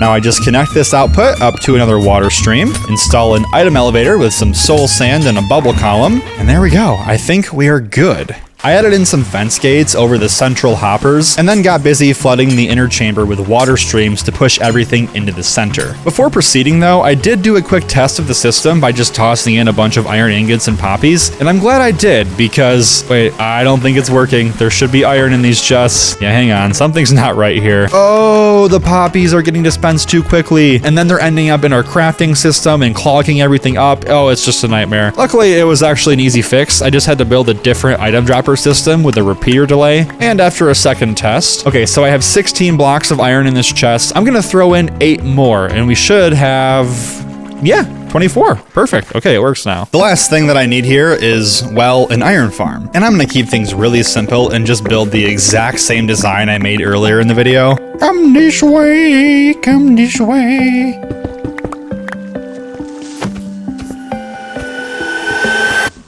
Oh, you freaking what the heck? All right, fellas, I got good news and I got bad news. Good news is that you get to move to a new house. The bad news is that it's essentially the same house, just deeper underground. So sorry about that. From there, I got installing a long flowing water stream all the way down into the central kill chamber. All right, lava's in. It's getting real, folks. And just like that, the iron farm is officially done. Now, like I said, I do plan to eventually build 3 more farms in the other quadrants, but considering I don't know if I want to steal more villagers or not, I think we're gonna call 1 farm good for now. Besides, I am way less interested in the efficiency of iron golem farming, but I am way more interested in the ethics of iron golem farming. And no, I'm not kidding. Now, if you recall, this build is heavily inspired from a druid's grove, and the druid are essentially extensions of nature. So naturally, I think they would do their best to honor natural processes. Whoa, oh my god, I'm so sorry. Even the kind of barbaric ones, such as burning iron golems alive to harvest their inner organs and use them to power their Minecraft world, you know? So that's kind of what this sanctuary's greater purpose is. It's not just a pretty way to hide an iron farm, but it's an attempt to honor the sacrifices the iron golems made. The people of this world both understand the utility and importance of renewably farming useful resources like iron, while simultaneously and equally understanding the dark consequences of their actions. And to truly honor this idea and put my money where my mouth is, I want to circle back to that one useless item that iron farms produce, the poppy. Throughout history, poppies have been known to resemble sleep, peace, and death. Ancient Greek and Roman myths use them as offerings to the dead. They've been known to resemble eternal sleep when placed on tombstones, and a classic myth even says that the bright red color signifies a promise of resurrection after death. I think that's pretty beautiful. So for every poppy this farm produces, I'm gonna replant an actual flower in this Minecraft world by hand, and hopefully bringing just a little life back to those iron golems who came before. And that, my friends, is the 7th and final step to finishing this forest finally. Flowers. So I went to a nearby flower forest and began collecting. Now I know technically I would have to replant just poppies to be consistent with the lore, but I'm extending the rule to allow for any flower to be planted just because it's way more fun. Before long, I managed to collect a stack or more of every common flower. I also took a little detour to find a swamp biome because I wanted to get my hands on the infamous blue orchid, which only grows in those marshy wetlands for some reason. Dude, I always forget about these things, but they might be my favorite flower. I don't know if I actually feel that way or if it's just like the rarity that's making me say that, but either way, I am stoked to have these. I also took a slight detour on the way home to grab some bee nests. Here's a fun fact. Did you know that if a tree grows in a meadow biome, it has a 100% chance of having a bee nest there? Pretty cool thing to look out for, just saying. I spent my afternoon going through planting in a bunch of flower patches throughout the forest. Also, for just this video, I'm gonna plant an additional flower for every like and subscriber we gain. So please, take it easy, don't subscribe. No, please do. I actually would really like that if you did. And I gotta say, looking at all these flowers really makes me want to get the bees installed in the forest. I told you guys the bees were coming. I wasn't kidding. I had a lot of fun taking some inspiration from the bee house in Stardew Valley, so I tried to replicate a small version of that in my Minecraft world. Oh yeah. And not only is this thing absolutely adorable, but it's actually a single, fully auto bee farm that's going to collect honeycomb passively in the background. In fact, I was so obsessed with this concept that I built like 5 or 6 more of these and scattered them throughout the forest, and they are actually my favorite detail. I am obsessed with them. With the forest finally finished, I got to work building up the main staircase that leads down into the sanctuary.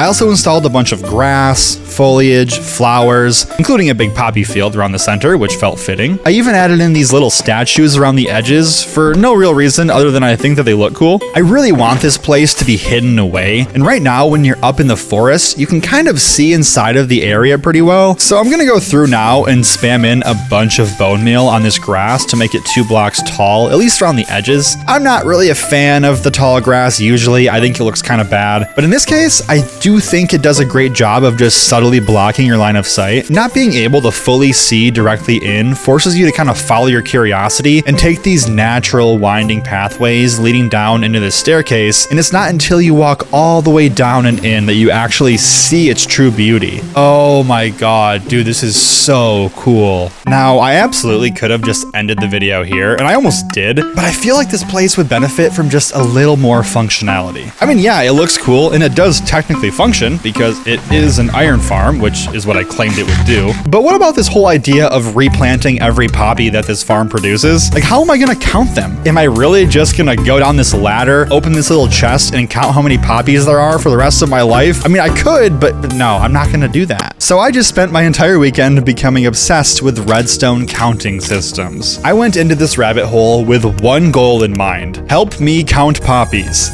It's that simple. Every time a poppy comes in, increase the number on the counter by 1. Sounds pretty simple, right?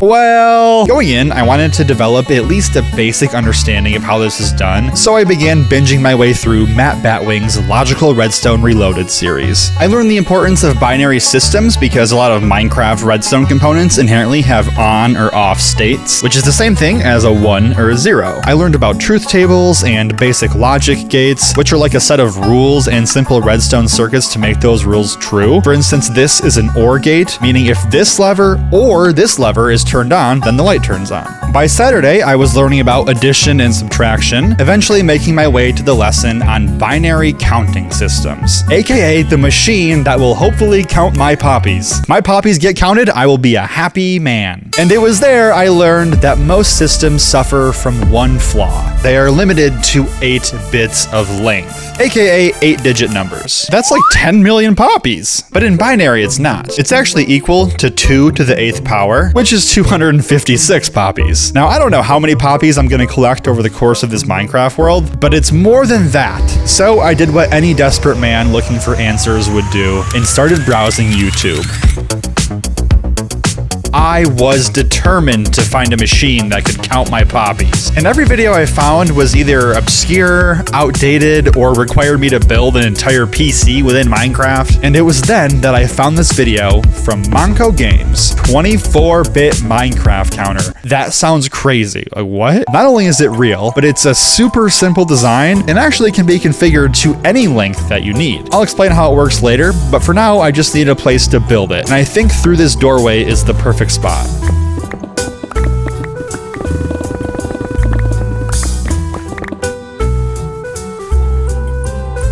Alrighty, the room is dug out. It's not exactly a small space, I'm not gonna lie, but that's what Haze 2 is for, am I right, guys? And now we can actually build up the machine, once I collect more redstone, though.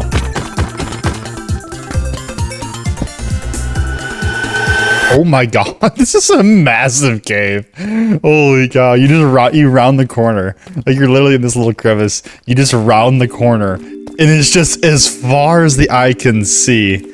That's crazy. The actual components I need for this are pretty simple. Just some redstone dust, torches, repeaters, and sticky pistons. I've also been randomly splashing my pig pen with oozing potions to get my slime balls when I need them. And not only does it work surprisingly well, it's kind of a fun little brain break. I don't know. Pigs into slime. It's fun. And the last thing I need here is some glowstone for the actual redstone lamps. And then we can get building. Now, I'll give a demonstration for this whole thing in a second, but first I want to go through and actually build the interior because it's going to be so cool.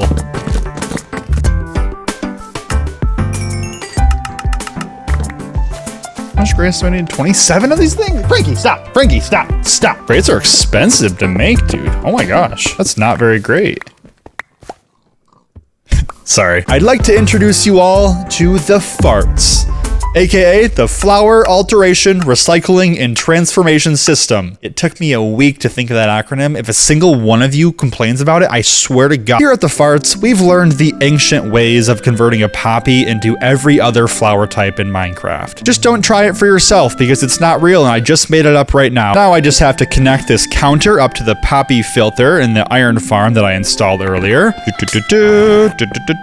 Okay, there we go. And now we can test it. Okay, so I have 35 poppies I just tossed in, and when they enter the machine, it starts doing its thing, which, oh my gosh, this is so satisfying. Look at it work. The system relies on this staircasing tower of repeaters and sticky pistons, and every time it gets the redstone pulse from a poppy going through, it sends this cascade of power along the chain, ultimately altering the state of these blocks and turning these lights on and off. Each of these lights represents a different power of 2, starting with 2 to the 0, which is 1, all the way up to 2 to the 17th power, which is 131,072 poppies. So I guess we do have a limit of how many poppies we can count, but it's really, really big. The system works because binary counting has this unique property where any given digit can only change states if each of the digits before it are true, or in this case, on. So what that means is that this light can only turn on when all 5 of the lights before it turn on. And that's basically what this redstone is designed to do. And that's as far as I'm gonna go explaining things because I am not that smart, I'm just a dude. And then when it's done doing its thing, you simply go through and count the numbers that I have labeled on these signs. Okay, so we have 32 plus 2 plus 1, which last I checked equals 35. And the last thing I wanna do here inside the farts is set up a storage system for all of the flowers in Minecraft, which I think makes sense. Okay, we have the poppy, the dandelion, blue orchid, allium, azure blue, all 4 tulips, oxeye daisies, cornflowers, lily of the valley, cactus flower, eye blossoms, pink petals, wildflowers, sunflowers, lilacs, rose bushes, and peonies. And that leaves just 4 remaining flowers. And I gotta have the full set. Come on guys, I had to get the full set. The first 2 of the remaining flowers come from sniffers, which are pretty easy to get. They just require a little adventure to the ocean ruins. Oh, I see one. We got one. Yo, I'm so good at this game. I'm so good at this game, it's actually crazy. First try. Can't teach that. You can't teach that in Minecraft school. Oh, 2. That's 2. That's 2. All right, I will leave you guys here to hatch, and I'll be on my way to get more flowers. Next up is the wither rose, which I should have gathered when I fought the wither earlier if I had half a brain, but alas, I had to take another trip out to the nether fortress for more wither skulls. Ah! That scared the crap out of me. Oh, they have spears? They hooked you guys up with the spear plot? Enchanted spears? Oh my gosh. Okay, there's 1. And number 2. There it is. Oh, he took it. Give it back. Give it back to me. You look ridiculous. Oh my god, he's gonna lose the fight. Yeah, get him. Get him. Get him, my brother. Back at home, my sniffers had hatched by now, but they were still little babies, so I carried on with my plans and kidnapped a pig and sheep to bring them down into the mines. Wither roses are only obtained by the wither killing other mobs, so unfortunately these guys are gonna be sacrificed. I'm sorry, guys. Okay, well, we got the flowers at least, so that's the good news. Okay, wither rose is acquired. The other remaining flower is found all the way out in the outer end islands, the chorus flower. And just to be clear, when I call something a flower, it means that you can search #flower in the creative menu and it'll pop up. Okay, chorus flower is obtained. Awesome. Boop. And after waiting an entire hour for the Sniffy boys to grow up, we finally have our hands on the torch flower and the pitcher pod, meaning our great flower collection is officially complete. Or actually, it's just getting started, I should say, because I got a lot of these to plant going forward. And with that done, I just wanted to add one final element of magic to this place with a large floating spire coming up from the center of the sanctuary. Closing the book on this chapter, but starting a new story, one that will hopefully last a long time. So far, I've collected 551 poppies from my iron farm, but I've planted 1,243 flowers. So I'm actually ahead of schedule, at least until all of you crazy people subscribe. Thank you all so much for watching, and if you like this video, go watch another one. They're all good, I promise. Just click on it. You'll like it. You'll like it. You'll like it, I promise. Picture this. You need a creeper farm. So you open up YouTube, find a random tutorial, gather materials, build the farm, take a step back to admire all of your hard work, and think to yourself, wow, this looks so nice.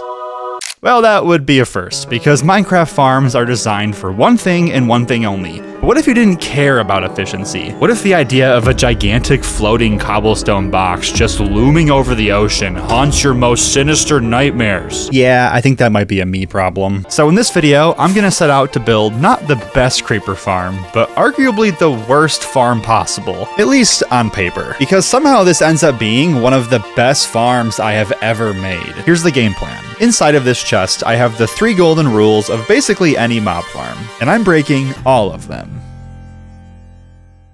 Rule number 1 is that your farm should be made from easily obtained materials. But instead, I'm gonna hide my farm inside a massive functional observatory, and I have quite the material list to gather. Our journey begins heading quite literally out west to the desert to start a new sandstone mining operation. And to save some time, I decided to link up some nether portals.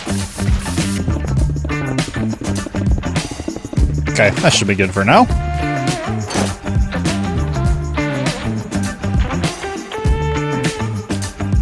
All right, cool, we made it. Let's get collecting. All right, that was pretty easy. Sand is all collected. That's freaking awesome. I forgot how easy desert destruction is. It's also kind of fun. Next, I need like a stupid amount of copper. You know, my method for getting copper for the longest time has just been let it age and then come mine it like a little peasant. And you know, I'm fine being a peasant, but I have a better idea. And it involves a little trip underground.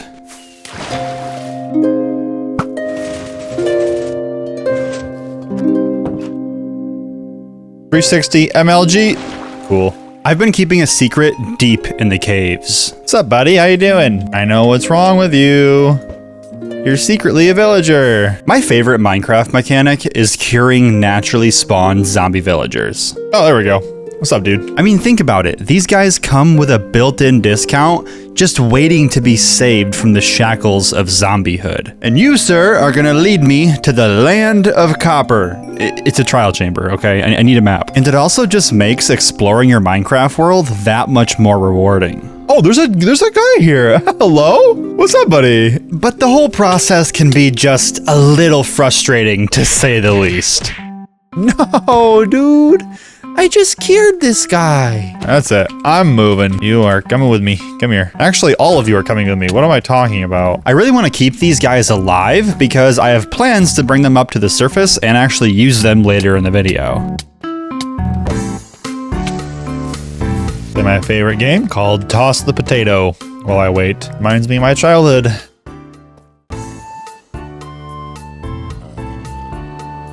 You guys' foreheads are Stuck in the ceiling, it seems. Now we can release the hounds. Stop trying to escape. You're not gonna go anywhere. Take the job. Take the job. Yes. Oh my gosh. This is it. Trial Explorer map. I found it.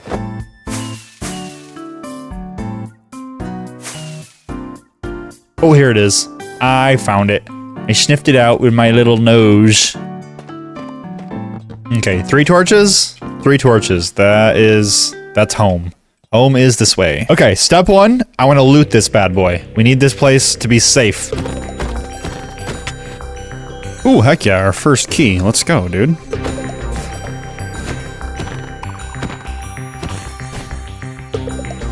Did they nerf wind charges? Like, I don't understand. I swear to God, I used to be able to get like 20 blocks or like 10 blocks in the air. I can't get like 4 feet off of the ground.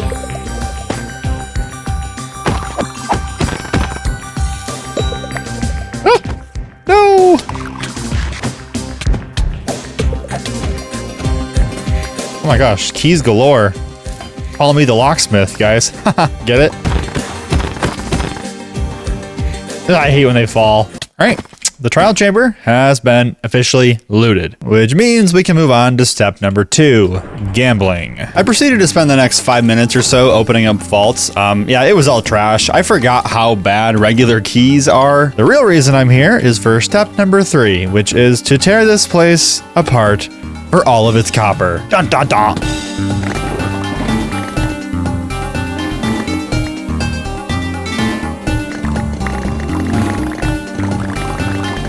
Copper collection was interrupted by my cat being absolutely adorable. He was literally dreaming and it was so cute. All right, I just need copper bars, which I can't get down here. I gotta do actual mining for that, unfortunately.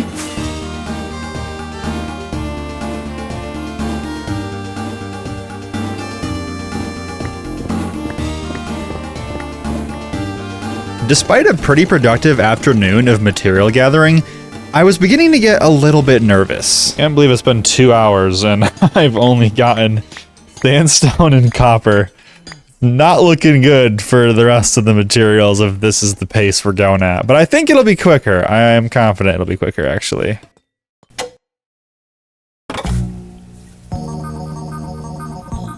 The next morning, I got to work gathering up some of the easier materials on my list. All right. Bone blocks, easy peasy. Mushroom stems, I have some of these left over. I have collected the clay, there we go. Some diorite, white terracotta. And it was going pretty smoothly. All right, we are off to the mangrove swamp because I need a lot of mud. But the kicker is I don't remember where the heck it actually is. I kind of know, but I'm really just guessing. All right, let's see. Are we gonna make it? We're in a jungle. Oh, I was actually kind of right. What's up, guys? Oh, they do have wheat for me. Let's go. But as per usual, the more easy things I collected, the more obscure the remaining materials got. 43 prismarine. That's a little bit of an issue. We'll grab our doors and go on a bit of an adventure. A while back, I looted an ocean monument to help me build a conduit, and I know where it is. But upon flying there, I couldn't help but notice something off. I know I've loaded these chunks, that's so whack. Recently, I was clearing some chunks in my hardcore world for a members world download. Shameless plug. Let's see. No, it seems to be actually pretty safe. What? And I think I accidentally deleted the chunks where that ocean monument lives. Okay, I think that's actually all of them now. So I waited patiently for my mining fatigue to run out. So bored, I even mined a few pieces despite taking a long time. Oh, nice. Let's go, dude. And just when I thought I was in the clear. Oh my God. How are both of you back? I killed you guys. Dude, what the heck is going on with my game? Oh my God. Dude, it's glitching. I'm gonna die because this game is bad. Oh my gosh, dude, this is so annoying. I'm actually getting triggered. This is like a corrupt place. Okay, all this for 43 prismarine. I only had 2 more items left to collect. we're back to the mangrove swamp. It's time that I get my hands on my favorite lighting block in Minecraft, frog lights. And I need 6.5 stacks, so I'm gonna have to build a farm for them. But it starts with just getting a bunch of tadpoles. It's hard to keep track of all the babies. I've started a daycare, it seems. A daycare, except I kidnap them when they're born. Okay, so we have 12 plus 2 is 14 plus 9, 10 is 24. Okay, let's see. Well, what color are you gonna be when you grow up? No, no, no, no, no, no, no, no, no, I didn't know that they die. I'm gonna go get some lunch and I will be back when I have frogs. So that afternoon, I set off into the Nether, but not to actually begin building the frog light farm. All right, we're gonna get the gold and we're gonna get out of here. You see, the last material I need is another kind of obscure item, crying obsidian. And if you're willing to venture into a bastion for gold, it's actually not that hard to get. Well, I say that, but I did trade 13 stacks of gold to get a measly 2 stacks of crying obsidian from these stingy piglins. So I don't know, was that worth it? Maybe.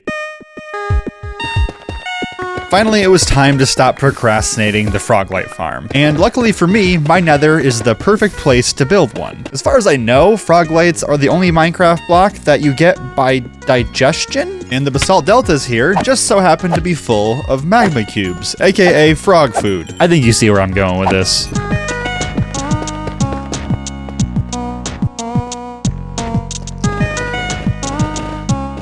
I took a brief trip back to the overworld to grab a little bit of powdered snow before starting the Great Migration. Alright fellas, this is your home now. The farm works with a conveniently placed iron golem to lure the magma cubes to the center, where the powdered snow proceeds to freeze all of the big and medium magma cubes, leaving only the little guys, which the frogs love to eat. Hey yo, peep the frog light farm. Made it myself, which is probably why it doesn't work very well, but that's okay. I had to spend 3 hours spawn-proofing the area around the farm just to get it to consistently spawn magma cubes. Yeah, baby. But once it got going, it worked surprisingly well. Oh yeah, that's enough. 1, 2, 3, 4, 5, 6. And finally, after 2 full days of material gathering, I was ready to start building.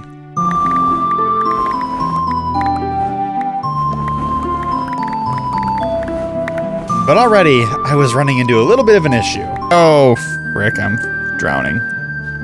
Is drowning the right word? I'm freezing, I guess, technically. Okay, I might regret doing this, but I think a pair of feather-falling leather boots could go kind of hard right now. Aha! Look at me go. Yes! The main shape of this build is super simple. It's just a big circle, basically. But I got to use a ton of whites and grays and browns to add plenty of texture to otherwise pretty boring walls. Quick little update.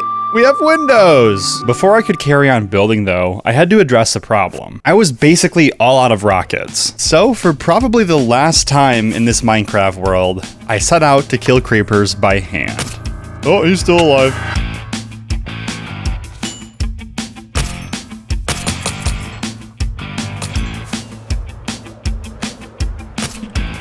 Oh, that was a sick combo. Oh my gosh.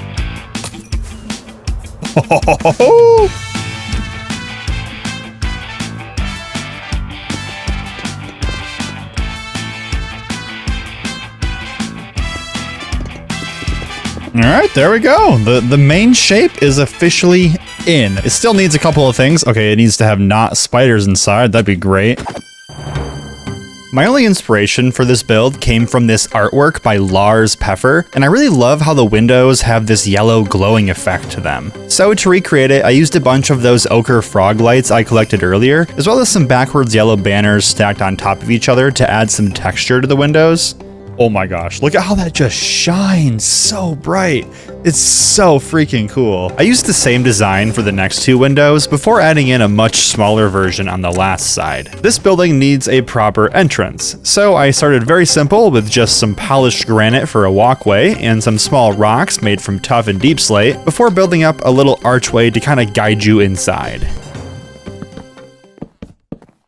The interior of this build is kind of like if a science museum, a university, and a planetarium had a baby. I started off with the basics, installing a floor out of smithing tables purely because I liked their texture, and for the walls I used this alternating pattern of stripped dark oak and dark oak shelves for this cool pattern. I also installed this staircase leading up to a second floor so people can get a nice view of the fancy ceiling that I plan to add in later. I had so much fun adding detail to this build. A bunch of bookshelves full of textbooks and encyclopedias, chairs for students or museum visitors to sit in, a proper chalkboard where lectures or seminars can be held, also a great spot for a handsome melon guy to tell you about Minecraft, just saying. I even made these scale models showing different sized planets using some pretty unique blocks, and even these display cases holding pretty much any Minecraft item that I thought looked at all extraterrestrial. Now, there's still a really important detail missing here. I wonder what that could be. But first, I want to get to work on the actual creeper farm.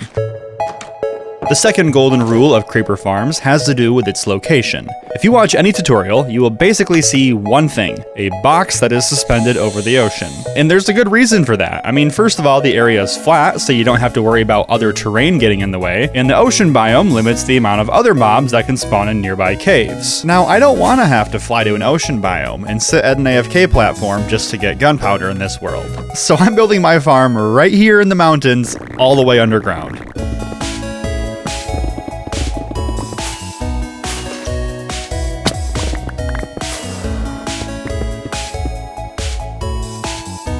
Jesus, the schematic file just scared the crap out of me. The farm works by using snow golems to lure the creepers to the center. I don't know whose idea it was to use these guys, but they are so much easier to use than cats. Oh, wow.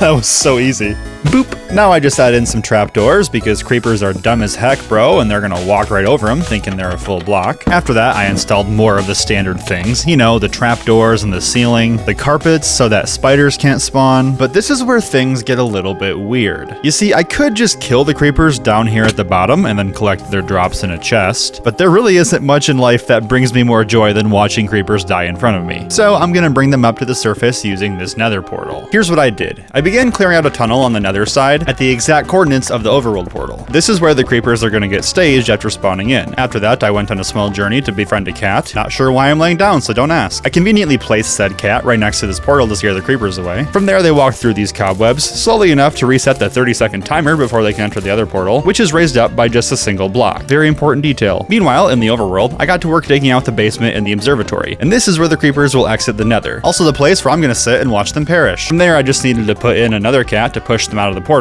added in some water streams, and lastly, a kill chamber. Basically, I just built an overcomplicated elevator, but it's time we see if this farm is actually going to work. So I went through and very carefully removed all of the torches, built a small glass floor over the kill chamber so I can see what's going on, and I waited.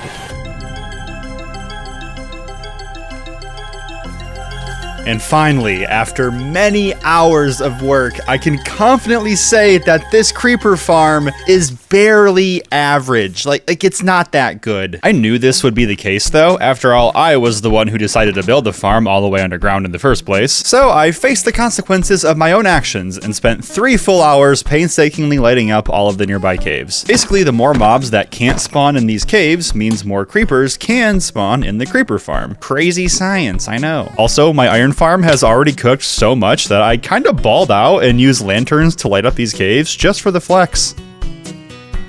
We have a creeper. One singular creeper. Nah, I'm just kidding. This thing's been actually cooking. We have like 9 stacks already. The final golden rule of creeper farms is that they're generally pretty simple. Apart from the essential mechanics that allow them to function, they usually just kill the creepers with campfires, maybe a looting sword if they're a little crazy, and then store everything in a series of chests. Now, I've already kind of broken this rule by making a nether portal elevator system, but what if I just went completely off the rails? What if I spent the next 15 hours basically adding every feature that I can think of to this farm, completely overcomplicating it, sure, but also making it totally unique and entirely freaking awesome? Well, we're gonna do that. Now, it's no surprise that one of the main reasons I'm building this farm in the first place is to get an infinite source of rockets. So now I want to build a sugarcane farm down here to help with that. After all, my current farm is just this little manual guy down here that I've had since like day 100. And yep, he's not gonna cut it anymore. Now, ideally this farm needs to be able to keep up with the rates of my creeper farm, which is not an easy thing to do. So I spent the next while clearing out this massive area underground to build it. Why is it snowing in here? What the heck, dude? Oh, it's coming through the powdered snow. That's so odd. To build this farm, I need a whopping 512 pistons, not to mention other redstone components. And the hardest material to make that happen is actually cobblestone, at least for me as a Silk Touch addict. So I made sure to use my fortune pickaxe while mining out this area to have enough of that stuff. Luckily, I already had a bunch of redstone, so after a quick trip out to deforest some tall spruce trees and a little visit to the iron farm, I was able to make all of the pistons that I needed. I then spent the rest of my afternoon just gathering up the remaining redstone components, which honestly was pretty easy. Okay, so this is the footprint of the farm. It's pretty darn big. Wait, why did I take no damage? Dude, hello? Oh my god, I am lagging so bad. I'm using the classic design by Tango Tech because it's very compact and can be tiled in all 3 directions, meaning that I could pretty much max out the sugarcane output per square meter down here. It's a weird metric to be tracking, but I think it makes sense. It's kind of funny, the main holdup in building this farm was actually having enough sugarcane to plant down. Gotta love having to harvest your old sugarcane farm to help you build a new sugarcane farm. If that isn't the most Minecraft problem, I don't know what is. Despite going a little insane. What the? Oh my god, dude, you scared me. Oh my god. Oh, I pushed the wrong button and one more time, you loser. I was able to cram 16 individual modules into this space, which should give us a pretty insane output of sugarcane for the rest of this Minecraft world's existence. Now I'll just add in some water streams and a little collection system. Yeah, that should work, at least for now. But, you know, on the topic of storage,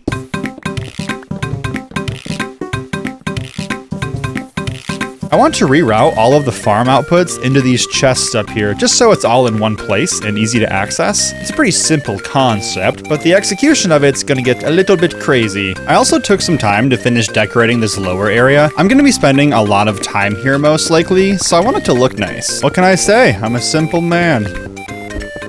Also, in case you're wondering, yes, these are villager cells. Okay, so the first thing I need to do is turn off the farm. I don't have a good way to do this, so we're just gonna be careful not to get blown up. Okay, I think we're good. Next, I'm gonna remove these campfires because I have a much cooler way to kill the creepers. I'm not a peasant. My gosh, what do you take me for? Oh my god, that is actually terrifying. Wow. When I was doing research for this video, I stumbled on a new concept that's actually really cool. I don't know who discovered this mechanic, but I found it from a guy named Adil Games. Usually, if you want fast rates with any mob farm, you have to kill them with a looting sword. But this requires the player to be manually waiting there and swiping at the mobs just to use the farm. I have much better things to do. But since the addition of the spear, that is no longer the case. In fact, the player doesn't even need to be involved anymore. To understand where I'm going with this, we first have to go to the Nether. I need to find a piglin holding a crossbow. Oh, okay, I found one. Yeah, okay, I got him. Cool. Please don't hit me into lava. That would not be fun. Okay, yeah, right. What the fuck? I brought the piglin to the overworld, where he very promptly had an identity change. Oh, hey, you're a zombified piglin now. That's cool. And after moving him all the way into the farm, I set out to get a spear with looting 3. Boom, there it is. Let's go. Okay, you drop that crossbow, and I will give you this spear instead. Whenever mobs use a weapon given to them by a player, the item doesn't lose durability, but special effects like looting still work. Now I just need a way to aggro this piglin, and we're gonna do that with a couple of snow golems right in here. Then I'll just place in a few hoppers because these rates about to go crazy. And I think we should be good to test this bad boy. Oh, yep. I would say he's mad, all right. Oh my god. Oh my god. That's a lot of creepers. That's a lot of creepers. Did it just blow up? Oh. Oh. It turns out that I was just missing a singular glass block, which allowed the creepers to see the snow golems, but after reinstalling, things were officially working. Oh my god, I did it. It's actually working. I got right to work digging out a tunnel and installing some water streams and item elevators to transport all of the gunpowder into storage. In fact, gunpowder is just one of 3 things that I'm going to store in this system. Yep, here comes the gunpowder. Hell yeah, dude, this is awesome. Next, I want to address this sugarcane farm output. Yeah, I don't like that I have to go all the way down here to collect it. It's awkward, it's clunky, and I also kind of wish that it could be turned into paper automatically. Luckily for me though, it can be.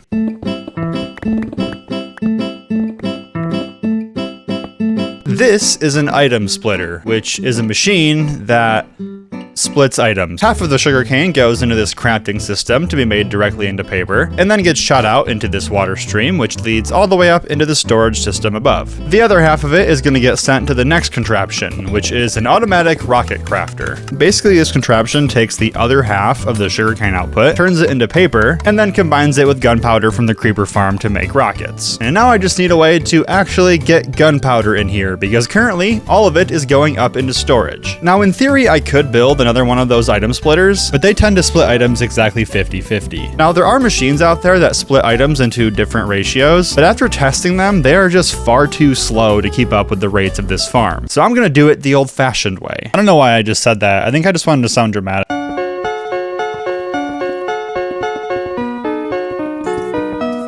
Using a classic etho hopper clock and then inverting the signal, I can have this piston occasionally extend for just a few seconds. When this happens, any gunpowder that was flowing into storage gets instead sent over to the rocket crafter. It's not perfect, it's a little janky, but you know what? It works and I'm happy with it. And just like that, we have a super functional operation going on down here. We've got gunpowder storage, paper storage, and rocket storage. All of that so I never have to craft rockets by hand again. Now, if you're watching closely, you might be wondering why I'm saving paper in the first place if I'm already using paper to make rockets. But don't you worry, I've got a plan.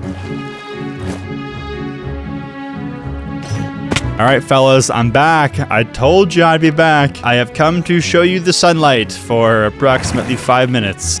Boosh. Whee.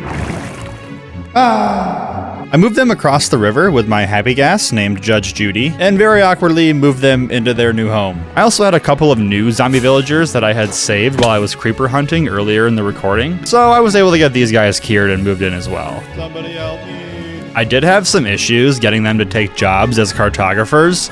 I wonder what that could be. But I made it work. I have 2 more slots to fill, but I don't have any villagers, so you know what? I'm just gonna leave it empty. Big brain, I guess. I then proceeded to trade 4 hours worth of paper collection in approximately 12 seconds. And yes, I'm still upset about that. I mean, what kind of economy are we living in, bro? Now that all of my crazy ideas are finally installed and functional, it's time that I put my building hat back on, because I still have more ideas to take this build to the next level. You see, long ago when I was just a wee little melon lad, a melon seed you could say, I had a dream of building a fully functional telescope that can observe all of the stars in the night sky. And you know what? That's not possible in Minecraft, but it's not going to stop me from trying. Initially, my plan was to have the telescope sticking out from the dome on top of the observatory, you know, like the ones you typically see on YouTube. But after attempting whatever the hell this is, I was pleased to learn that it would kind of be incorrect to do so. You see, the entire point of observatories having domed roofs is to protect the telescope from getting damaged from the environment. So instead, I happily took my efforts indoors and built a much smaller, humbler version instead. Oh yeah, I also got netherite armor and tools, which feels like a weird thing to just be glossing over casually, but I really only got it so I could use a netherite block in the telescope because I thought it would be funny. Now I just need to finish up this ceiling, and I have a pretty cool idea. The first thing I need to do is head into the nether, pick a direction, and just fly really far away. I'm gonna be building something that is very big and very ugly, at least up close. Okay, yeah, right here should do, this is fine. Next, I will simply get out my map, and this singular map is going to help me build an entire immersive nighttime sky to look at. I just need a lot of materials. Okay, 10 shulker boxes of stone. That's a pretty easy start, though. What's not so easy is the 10 shulker boxes of black concrete powder I need next.